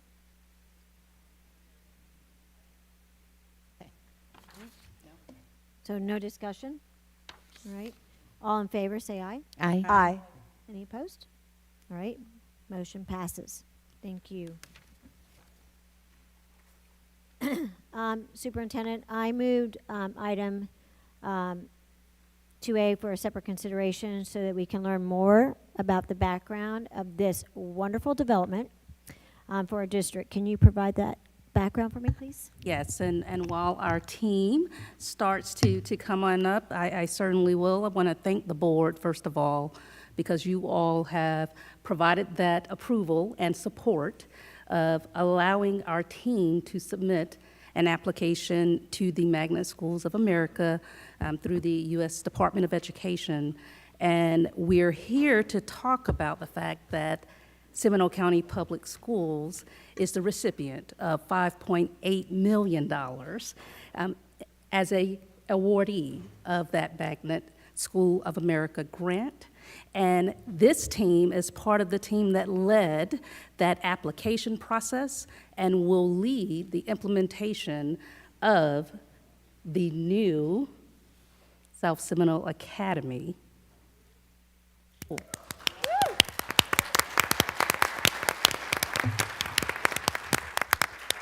And so, if we will, we have Jamie Manetto, who is our Director of Federal Projects, Ms. Sioka, who is Director of SAPA, and Ms. Hagan, who is a member of our ePathways Department, here to give us that background. Looking forward to hearing all about it. Go ahead. Well, good evening, board members and Superintendent Beeman. It is with great excitement that I sit before you tonight to celebrate this MSAP award. The Magnet Schools Assistance Program is by far my favorite grant to write in all my years here. I do delegate to my one team member quite often, but this is one grant that I hold near and dear because it is quite a passion of mine for many reasons. As one of only 12 awardees across the nation and the only awardee in the state of Florida, we are so proud of the team who developed this grant and thrilled with the benefits that it will bring to South Seminole Academy. This MSAP award is the third for our district in the last decade, bringing our total benefit from the MSAP program to $23 million. Additionally, at $5.8 million for South Seminole, it is what I believe to be the largest single school award our district has received under MSAP. Of course, creation of a grant application of this size cannot be done in a silo. A team of educators and dedicated staff pulled together over a series of meetings, emails, and hallway discussions to get this proposal just right. I have to share that when I brought the 120-page narrative to Dr. Cody to read, put it on her desk and said, I have confidence in this. This is a winner. And I was thrilled when we got the news that indeed I was right. This cross-departmental team took a brilliant magnet concept and turned it into an actionable plan. I'd like to take just a moment to read a list of names of those who served on this team and make sure that we acknowledge the hard work and the great number of hours up and beyond their typical duty that was put into this work. Of course, I want to start with Paula Hagan from ePathways, who was the true mastermind behind the concept of refreshing this magnet. Joining us on this journey were members of South Seminole Academy, including the former principal, Dr. Mia Coleman, Cliffine Reed, assistant principal, Lynette Gonzalez, who was the math coach at the time.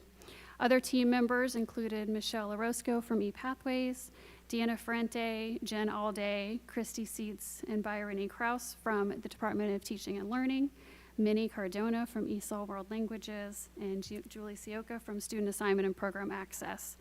Caitlin Tripany, Shangwei Zhu, and Adam Kiefer from Assessment Accountability, as well as Patrick Kelly, Joy Ford, and Marie Carnes, all played key roles in this work as well. Our community was also involved in the development of these proposal concepts. We held 2 focus groups for magnet schools kind of generically leading up to how to best refresh this particular program. We had one with parents of 4th grade students, really looking at what they were looking at, looking forward to enrolling their students in middle school. And then we had a second focus group conducted of middle school parents, really looking at why they chose the magnet schools that they did and what barriers they were faced with when making those selections. Really, at the end of the day, when we're looking at the reviewer comments from this grant, the focus was on the strengths of the magnet theme concept and the educational benefits of this proposed project. Paula will give a little bit of detail into the vision of the work and what will be occurring at South Seminole Academy in the next 5 years. Good evening, board members and Superintendent Beeman. I'm excited to present to you today the theme for the MSAP grant and the new Academy of Career Exploration at South Seminole Middle School. The concept perfectly aligns with our district's vision of bringing real-world experiences into the classroom in an unprecedented way. We're going to start by talking about IBMYP Middle Years Program, as this is the underlying structure for learning for all students. The MYP framework emphasizes the development of internationally minded students who are committed to making the world a better place. Implementation at South Seminole Academy of Career Exploration will go beyond IBMYP as students will begin to see themselves as contributing members of society by exploring a variety of careers that interest them. This early exposure to careers is so important for students to see the possibilities that exist in the world. What makes this magnet school unlike any other is the house structure that will divide the student body into 3 different houses, or smaller schools within the school. The theme for each house is driven by a CTE pathway that directly connects with several CTE programs at our high schools in Seminole County, providing a seamless transition after 8th grade. So House 1 is the Business and Creation Pathway. Here, students can explore careers in business, entrepreneurship, digital art, media, finance, communication, and marketing. Students will learn in state-of-the-art lab spaces like a TV and podcast studio, a makerspace, a presentation area for TED Talk style presentations, and collaboration stations for group projects. House 2 is the Service Pathway. Exploring careers in hospitality and tourism, culinary arts, healthcare, public service, criminal justice, education, and first responders. With a functional banquet hall that you can reserve for events, emergency call center, and a simulation lab for healthcare exploration. The third house is the Tech Pathway, providing foundational skills in IT, networking, cybersecurity, modeling and simulation, web and software development, and computer science. And they will have a cybersecurity and coding lab, as well as a tinker room. In order to ensure real-world hands-on learning, there will be extensive teacher development and training for IBMYP, gold standard project-based learning, and the development of house-specific interdisciplinary units, resulting in an immersive and collaborative learning environment for all students in their houses. For example, the foreign language classes can help students learn the words and phrases they would need most for those houses' career themes. The grant provides the resources and the support to develop the teachers and the curriculum according to each house's CTE theme. So how will these students be divided into the 3 different houses? Students will go through a sorting hat experience where they complete a comprehensive survey through Zello that identifies potential career interests and career matches for each student. There will be a special event where students will then be matched with their house for the upcoming school year. This school is not becoming Hogwarts Castle from Harry Potter, but it is a good frame of reference to see how students can develop deep connections with their community of learners, teachers, and especially with their unique CTE theme for their house. Each house offers a unique focus and electives that prepare students for real-world careers. We're starting with the student first by discovering their interests and aptitudes. Then we provide a variety of career electives for them to explore and encourage purposeful pathways to relevant, high-interest high school programs, ensuring every student graduates with a diploma that is meaningful to them. Now I'm going to turn it over to Julie Sioka, the Director of Student Assignment and Program Access.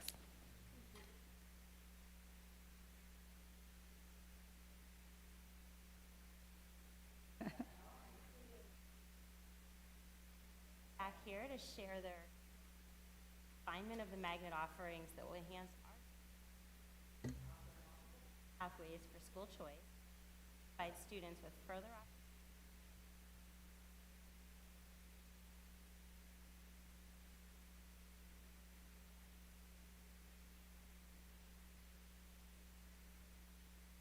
find challenging and innovative and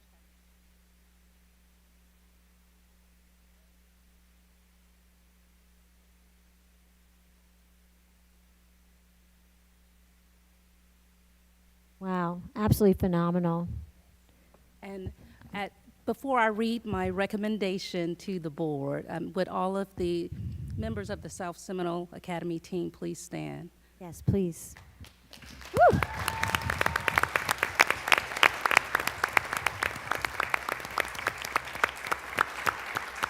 We are excited that you are excited to be here, and we look forward to all the great work that will happen over the next years. Thank you so much for being committed to each and every student that attends South Seminole Academy. And with that, board members, my recommendation is that the School Board of Seminole County ratify the April 2024 action item for the Magnet Schools Assistance Program grant application to name the benefiting school South Seminole Academy. Motion. All right. Who would like to second it? Okay, Amy, Member Pennick, and then Member Davis. Awesome. Any discussion? All right, all in favor? Aye. Aye. Any opposed? No. Congratulations. This is, I think, probably one of the largest grants that we've ever received For a single school. for a single school. Yes, it is. I And- believe it is. Yes. Thank you all so much. And thank you to all of our dedicated leaders, teachers, administrators, for everything you all do day in and day out. I don't know if everybody realizes our grant writing team and all the different things that they write and focus on, as well as, anything educational, mental health, all the different initiatives that they constantly work on. So kudos to you all and your team. Kudos to South Seminole Academy for everything that you do. Not sure if you want to do And Chair, a... I think we want a picture, Yes, I please. would like to do a picture, so that would be great. Come on, guys, picture time.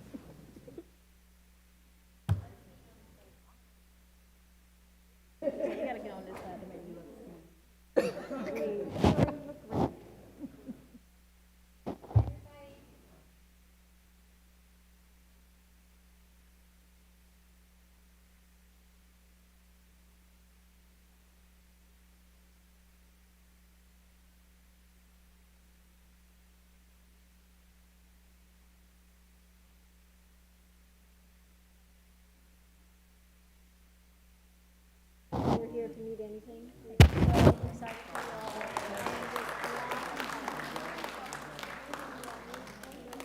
All right, we're looking forward to even bigger things. Oh, my gosh. Yeah. Congratulations. Great job. Thank you so much. Yeah, yeah. A lot of work, so. Thank you.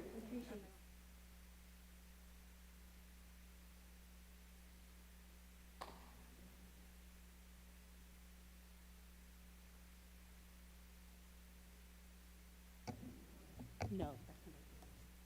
Feel free to leave. You don't need to stay. I know you guys have an early morning, so don't feel like you need to stay. You're more than welcome to go.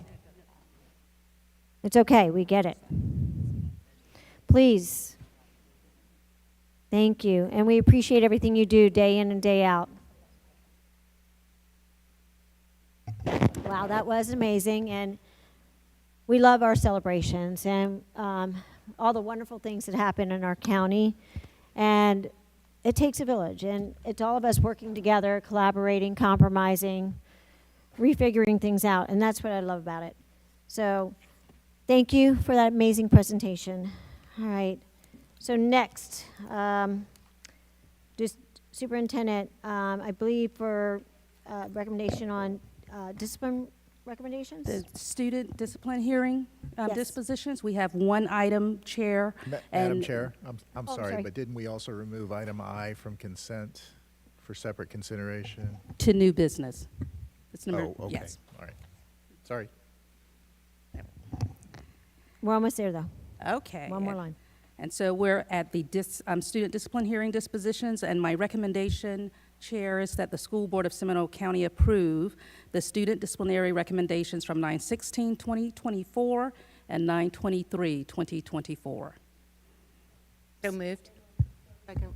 All right, so second. All right, all in favor, say aye. Aye.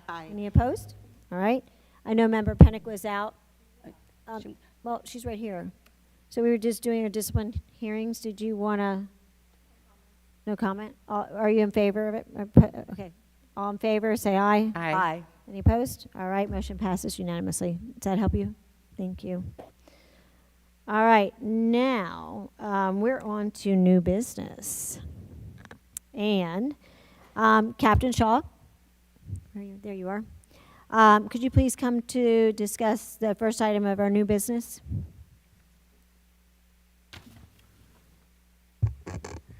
Jill just offered me the step stool. So Did she really? Really? Good evening, members of the school board, superintendent, district staff, and community members.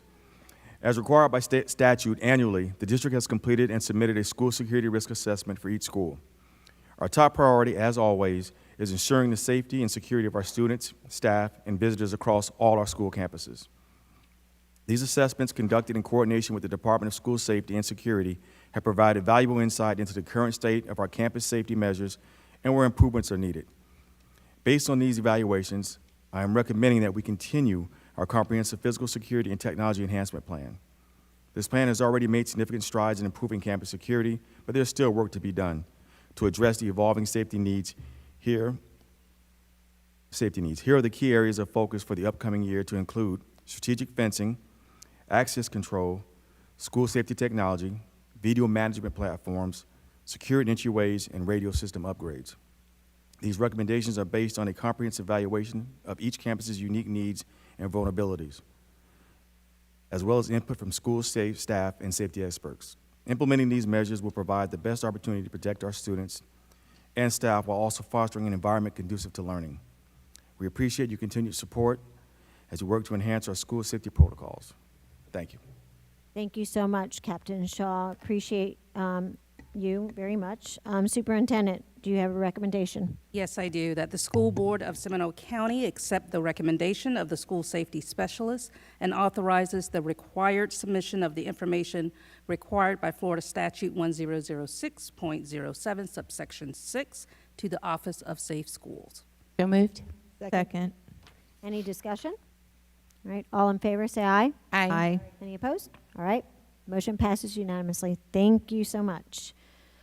All right, Superintendent, now Chief Francis, where are you? There you are. Could you please come up and give an overview for us for the safety and security and the background on the second item of our new business? Thank you so much. Ma'am, thank you, member board, superintendent. Before I get started, on behalf of the Sheriff Dean Slima and the Seminole County School Safety Department, I'd like to thank Member Panic for all her unwavering support with school safety over the years. You will be missed. So it seems like school safety is on everybody's mind tonight, so this is a fitting conversation to talk a little bit about school safety and kind of our approach in Seminole County, just to highlight a few things that we're doing. We are responsible for the most vulnerable, something that we take very, very seriously, and it's not only the Sheriff's Office, but our participating municipalities that participate in our SRO program. We've asked many, many times what a safe school is, and this is probably the best definition that I could think of. It's it's where students can learn, teachers can teach, in a welcoming environment, free of intimidation and fear. And when it comes to school safety, one of the things that we talk about all the time, there's a lot of noise out there and a lot of people that so-called experts in the school safety and security realm. But we firmly believe that when it comes to school safety and security, culture and climate is the most important aspect of school safety. We strongly believe that if a student feels part of the fabric of the school and has a trusted adult to go to on the campus, that is our foundation for keeping our schools safe. And likelihood that that type of student will not further go down the road, a pathway to violence of their school or their peers. In school safety, our strategic plan focuses an 80-20 rule. We have been since 2015 when we assumed the responsibility of the schools. As I mentioned, school safety, climate, and culture is our top priority. It is a multitude of different technologies and practices that have us operate in this holistic and layered approach. Just a quick historical view since 2015 that we've been responsible. We've obviously, as mentioned earlier, we have a school resource officer and deputy overseeing our campus. Our larger campus has multiple. We have a dedicated law enforcement that is ultimately responsible for school safety and security. We have a dedicated school safety director or specialist. We do student threat assessment and management. We had a comprehensive campus risk, vulnerability, and security assessments, which the captain just mentioned.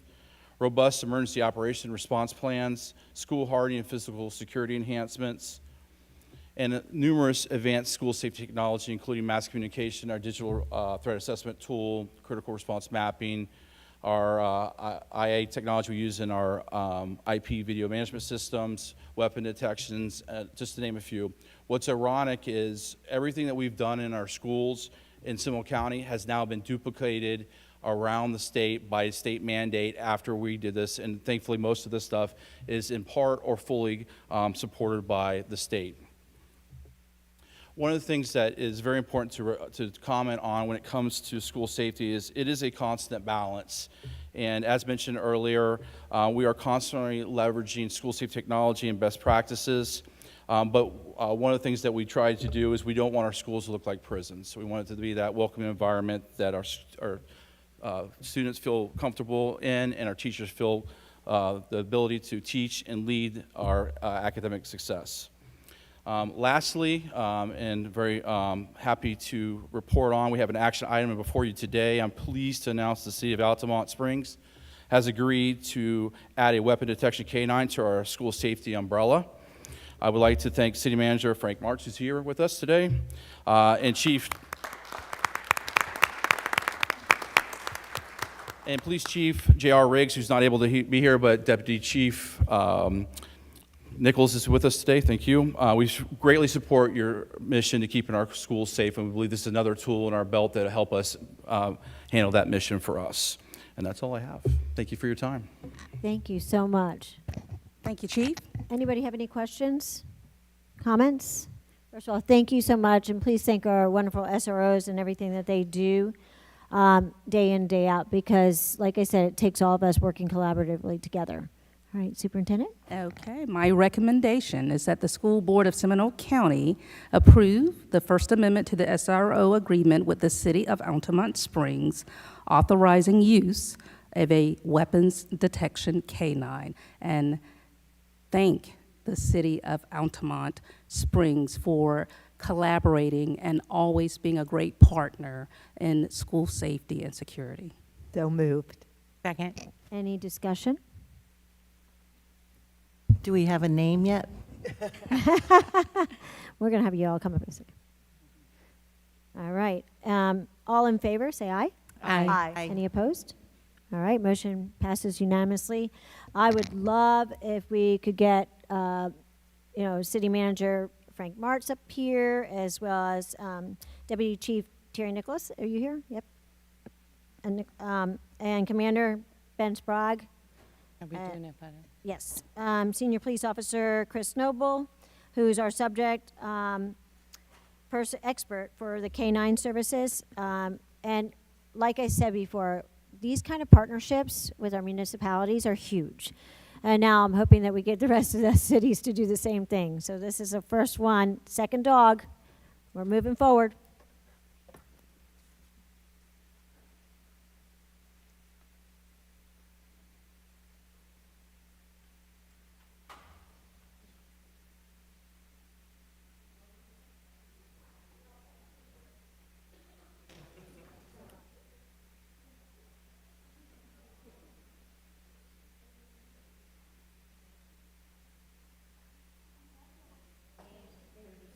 I know, we're just dragging it out. You just want, I know. Dragging it out.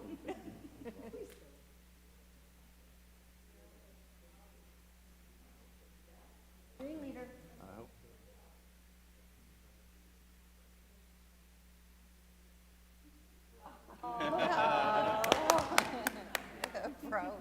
It's a bromance.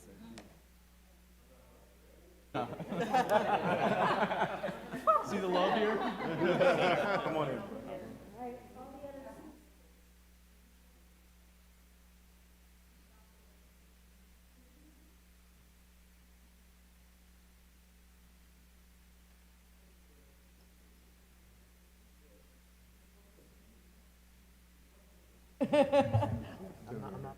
Yes. As long as it's a good day. Yeah, exactly.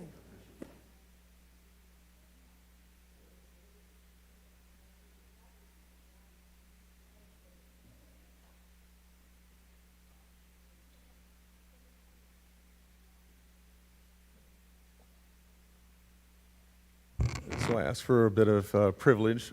Thank you very much, Superintendent. I want to, as the parent of 3 Seminole County public school graduates, thank all of you, thank Amy, thank all of you as a board, because all 3 of my children left Seminole County incredibly well prepared to compete in this world. And a lot of that happens through partnerships.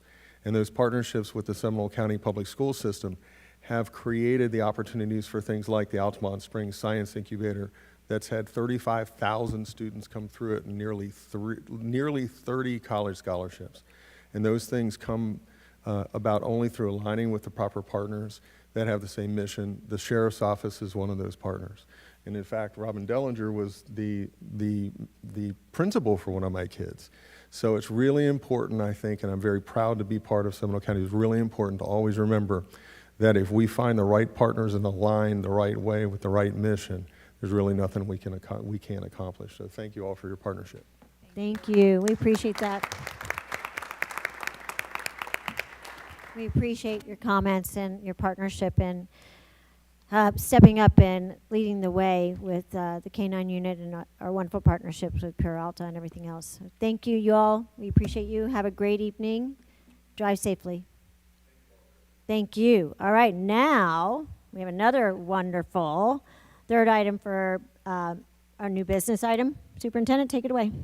Yes, board members, before I provide my recommendation, I want to give you the background on this item. Principal Christine Sharp and Bentley Elementary School would like to recognize Mr. Ron Nathan by naming the school auditorium in his honor.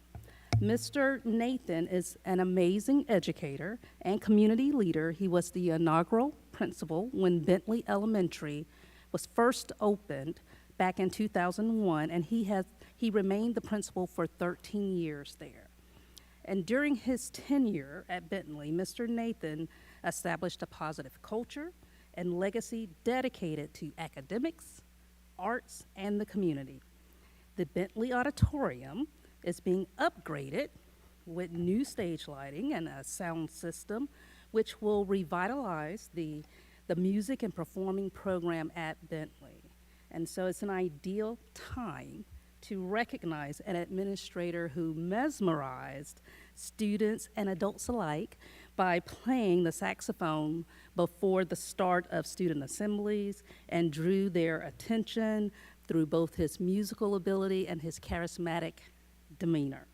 And so the dedication has been approved by Bentley's Continuous Improvement Team and the School Advisory Council, and it is my recommendation that the School Board of Seminole County approve the naming of the Bentley Elementary School Auditorium the Ron Nathan Connection Center. Motion.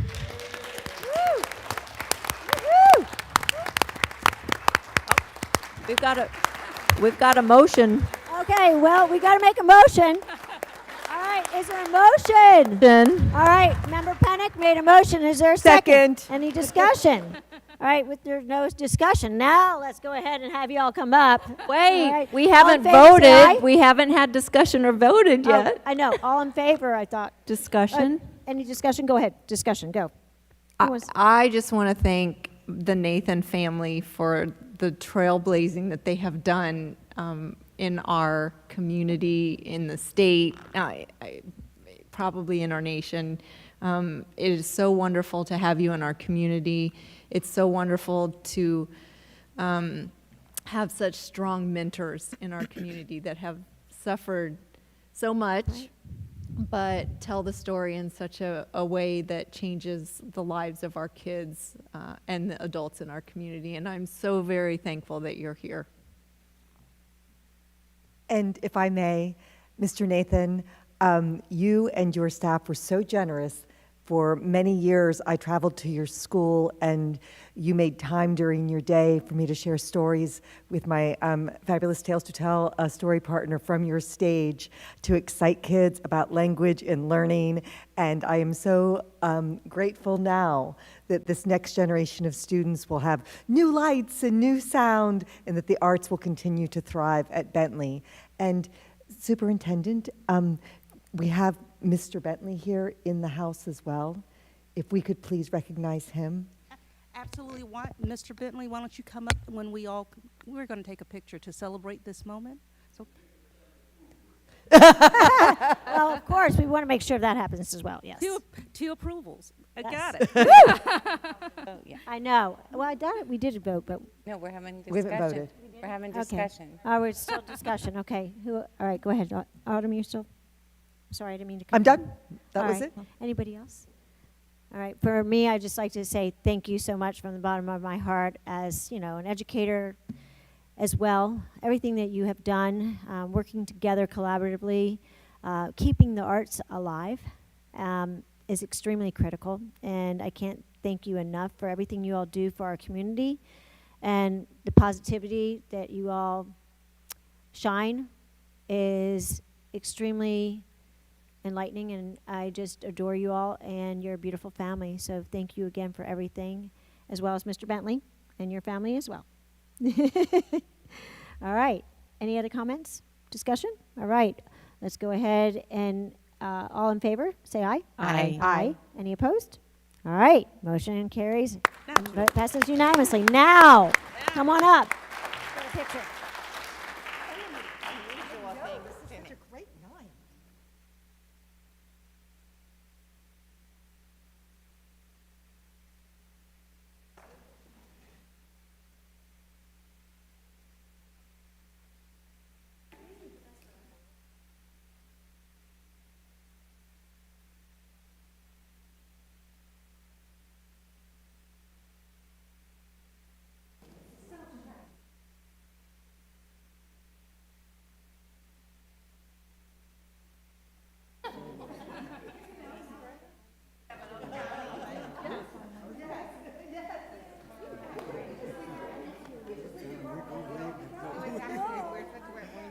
Anti-bullying.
We retired and got a grant.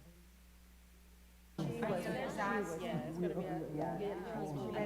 ran a tight ship. See, I was at Lyman, so I had I had sugar gliders, I drove by as you were, I think. Well, we're gone, but the animals, I guess, are still there. It was a long night. Congratulations. Oh, is that it? I was like.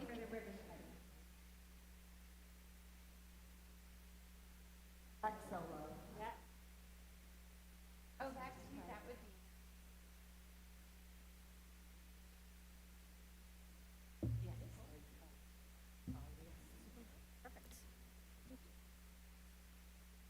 All right, now it's time for, okay, we're done with that, the celebrations of that part.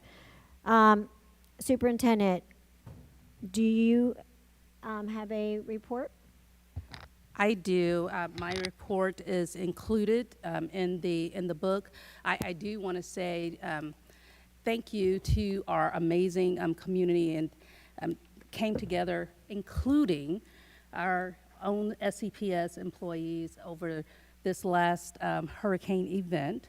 The Director of Emergency Operations, Mr. Harris, all of the law enforcement entities, including the Sheriff's Office, the Department of Health, our folks, 8 of our principals, as you all know, were the shelter managers for the shelters that were opened in Seminole County. And then just want to thank all of the employees, the managers of those shelters for coming together for the community.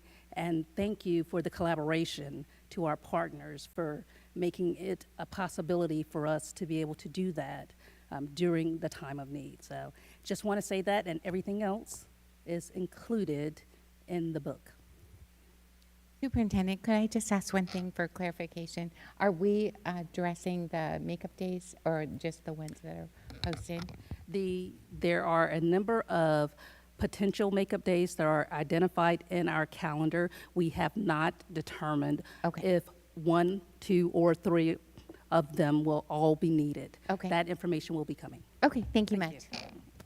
And it's in the calendar where I think January 6th would be makeup 1. If we need that, then the next one, makeup 2, right? You're testing my memory. They're all in the calendar. Yes, January 6th is the first one. I do know that. Somebody asked me. Thank you. Yes, it was absolutely, I know many of us had an opportunity to be at shelters. I was at the Lyman one. Some of us were different ones, and really does take a village. I mean, between our Red Apple dining services to all the volunteers, employees, you know, serving hot food, making sure that they were comfortable, that they had things to do, the activities that we planned throughout the shelter. So thank you. And Chair Sanchez, if I might. Go ahead. Okay, just one more. Go for it. You can say whatever you want. It is in the book, but I know that it's been a long night, but I do want to say just thank you to all of our team. I received a letter this week, a couple days ago, that Seminole County Public Schools is once again been determined by the Department of Education to be academically high performing. And I know that sometimes folks think, well, of course, you're A-rated, so that's all together. That is a separate designation by the Department of Education, by statute, that includes not just academic achievement, but it includes operations. It includes really a look at our district and the fact that it is high performing. So when I say A-rated, academically high performing, that is 2 different designations. And I want to thank the team. Want to thank this team, our students, our parents, our teachers, our team, the entire team, all of operations, all of the instructional departments. It all matters in making us a very successful, high-performing school district. So, thank you. Woo! Love it. Thank you. I love when she says it, too. I do, too. I just love it. So, thank you. Now it's time for board comments, and this is committee updates. So, if you have anything, I know, Member Pennick, we decided we weren't going to say much. So, if you have something that's really, really important, I know, just like maybe 2 things that I want to just say real quick, but that's it. All right, so the first one, take it away. Who's the first person on our roll call? I have to go back and look. I have no comments at this All right. time. Thank you. I already asked for my committee report to be sent. I would like to say thank you, Member Pennick, for your passion and commitment to our community. I wish you and your family the very best, and I wish you great fortune in your next endeavors. I have no comments. If anybody wants to know what I've been up to and who I'm giving shout outs to for this month, you can check out Facebook or Instagram or any of that good stuff. So thank you. I guess I'm next. I will honor your request and have no comments. I'll update you next time, next board meeting. I'm going to honor as well. It's very, very hard, but I will update too. I just am a little bit behind on social media, but I just want to give a shout out to Minnie Cardona and Hispanic ESOL programs and all the Hispanic Heritage Festivals. They were phenomenal. So thank you to your team. Speak anymore, so that's it. I won't say anything else. You can check it out later. All right, so now it's time for, but we have fun. Hey, Abby, you skipped me again. I missed you again? Well, I thought you didn't want any comments. Go ahead, you can go. I guess it's the last board meeting. I Go haven't ahead. had any committee meetings, but I do want to say that next week it's an honor to be able to sit on the principal interviews for Crystal Lake. All of my kids went through there, and so thank you for making that happen, Mr. Senko. I look forward to kind of leaving that legacy. That's awesome. Fabulous. Thank you. All right, now for board comments. Let's go ahead and go first. Who? No, I meant public comments. Non-agenda items. Oh, wait, I did have one thing, and you turned it off, but that's because this was very important, okay? I'm sorry. See, she got me distracted. I just wanted to mention, earlier today, we had some phenomenal presentations and the strategic plan, and Dr. Mullins, thank you and your team as well as everybody else. But I wanted everybody to know, I asked everybody to I wanted them to look at the energy conservation, and I wanted to thank the staff for being very thorough dive into our strategic plan. It was an impressive growth that we have made throughout our district and student achievement, and of course, like Superintendent Beeman said, leading us to be an academically high-achieving school district.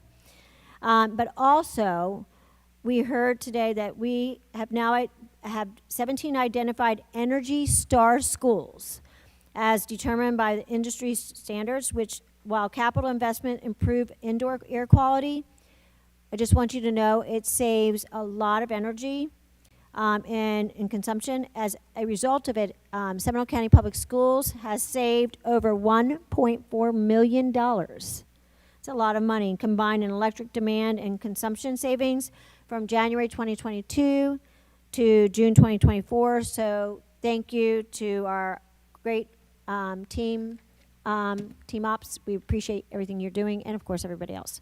All right, now time for, I have Izzy Noosh. Did I say that? How do I say your name? Go ahead, you're first.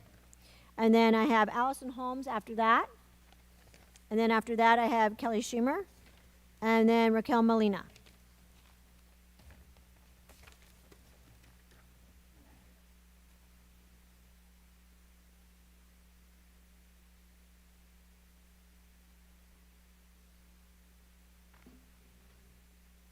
Got it, no problem. Good evening, board members. Thank you, Good evening. Superintendent. My two boys attend Goldsboro magnet schools, so there's a big push for magnet programs in the state, in Seminole County. The only thing I ask, if you guys can review the transportation part of it. They're on the bus for an hour and a half. They're little kids, which they get on the bus by 7:30. Sometimes they don't get home until 5:45. So we're talking about lack of after-school programs. And if I wanted them to do that, I had to pick them up, so I had to take time from work, which is fine. But at the same time, that's a long time to be on the bus for little kids. I reached out to transportation, and I asked the principal, Dr. Mulholland. She reached out to them, and they basically told her to stay in your lane. All I ask is just to be fair, right? They get picked up first, but they get dropped off last. But I also found out that the bus driver goes from Oviedo High, comes back to Winter Springs, then goes back to Oviedo. That doesn't make sense, right? You're wasting fuel, costs, and everything else. Why not have the bus driver stay in Oviedo to pick up the Oviedo kids in Geneva, then come back to Winter Springs and go back to Goldsboro? I mean, that feels logical to me, but I don't know, right? So, and comment is, I was like, what if he pees on the bus? She told me, the person I talked to, we'll clean it up. So I said, what if he has an accident on the bus, right? She said, that's okay, we'll clean it up. That's the response I got. And I feel like that's not the proper response that any parent should give, right? So that's all. Thank you so much for sharing that. Appreciate it. Thank you. Yes, can we have Dr. Mullins follow up with, thank you, appreciate it. Allison Holmes?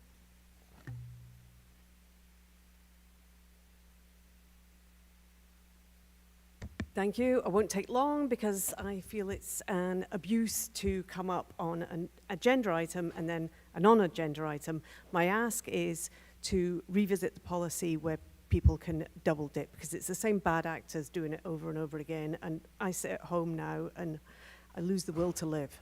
Thank you. Thank you so much. Kelly Schumer?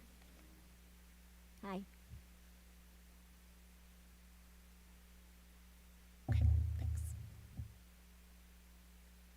Hi, my name is Kelly, and my son Asher is 6 and autistic and a student in an ESC classroom at Wekiva Elementary.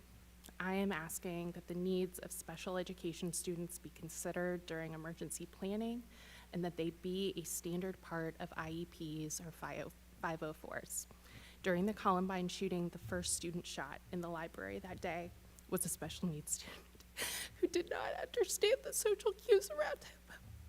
And that he, too, needed to either run or hide. And that cost him his life. My son and his peers often have meltdowns during code red drills, and their crying is the only sound that can be heard in the halls. I'm sorry. Which would act as a beacon to a shooter should they come into the school. All to say that special education kids are uniquely vulnerable during shootings. And according to our SRO,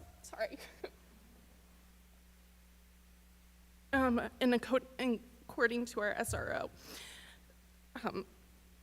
there are not procedures in place to help high-need students during shootings.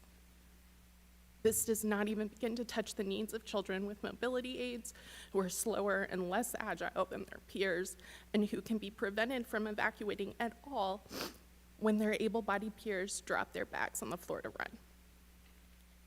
run. And lastly, for anyone proposing to arm teachers, I think that if you had spent time in a special education classroom, you would realize that those students struggle with things like impulse control, emotional regulation, and following directions, and are more likely, to accidentally set off a gun a teacher is holding or run in front of a bullet meant for a shooter than be saved by one. And before any caveats are made about not allowing special education teachers to have guns, I want to remind everyone that these students are not limited to their classrooms, but go around the school to specials, recess, PE, and more. They are mainstreamed and spend time in grade level classrooms. Guns are not safe around these students, period. And these students are everywhere in a school. And they deserve to be full members of their school communities and to be given as good a chance of surviving a shooting as their peers. Thank you. That's it. Thank you so much. Mr. Sanko, can you follow up with her afterwards, please? Or Ms. Selwood? Thank you. All right, Raquel Molina?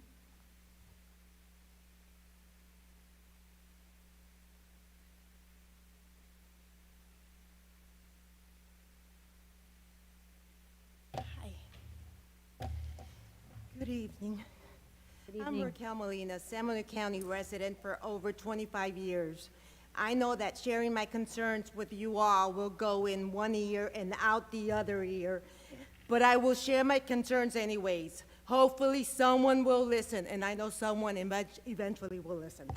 I understand gun violence, bullying, mental, physical abuse, retaliation, denial of faith are out of control in SCPS, and that these issues are not easy fix, but you still need to keep all kids safe by implementing strong Security measures like metal detectors possibly in certain entry points. Teachers that want to be armed, let them be armed. Surveillance cameras in classrooms. But most importantly, educate all students about safety protocols. And SCPS needs to follow the code of conduct the same way you expect the students and parents to follow it. The real question is, what can we all do to minimize all these serious issues? There needs to be full transparency and accountability in the district, and no more brushing issues under the rug. That happens a lot. And instead of protecting the reputation of SCPS, you guys are worried about the reputation of SCPS, not the children. Seriously. All these issues are not caused by guns. Some of these issues are caused by deceiving leadership. We need leaders who understand that America will be a communist country if it wasn't for the Second Amendment.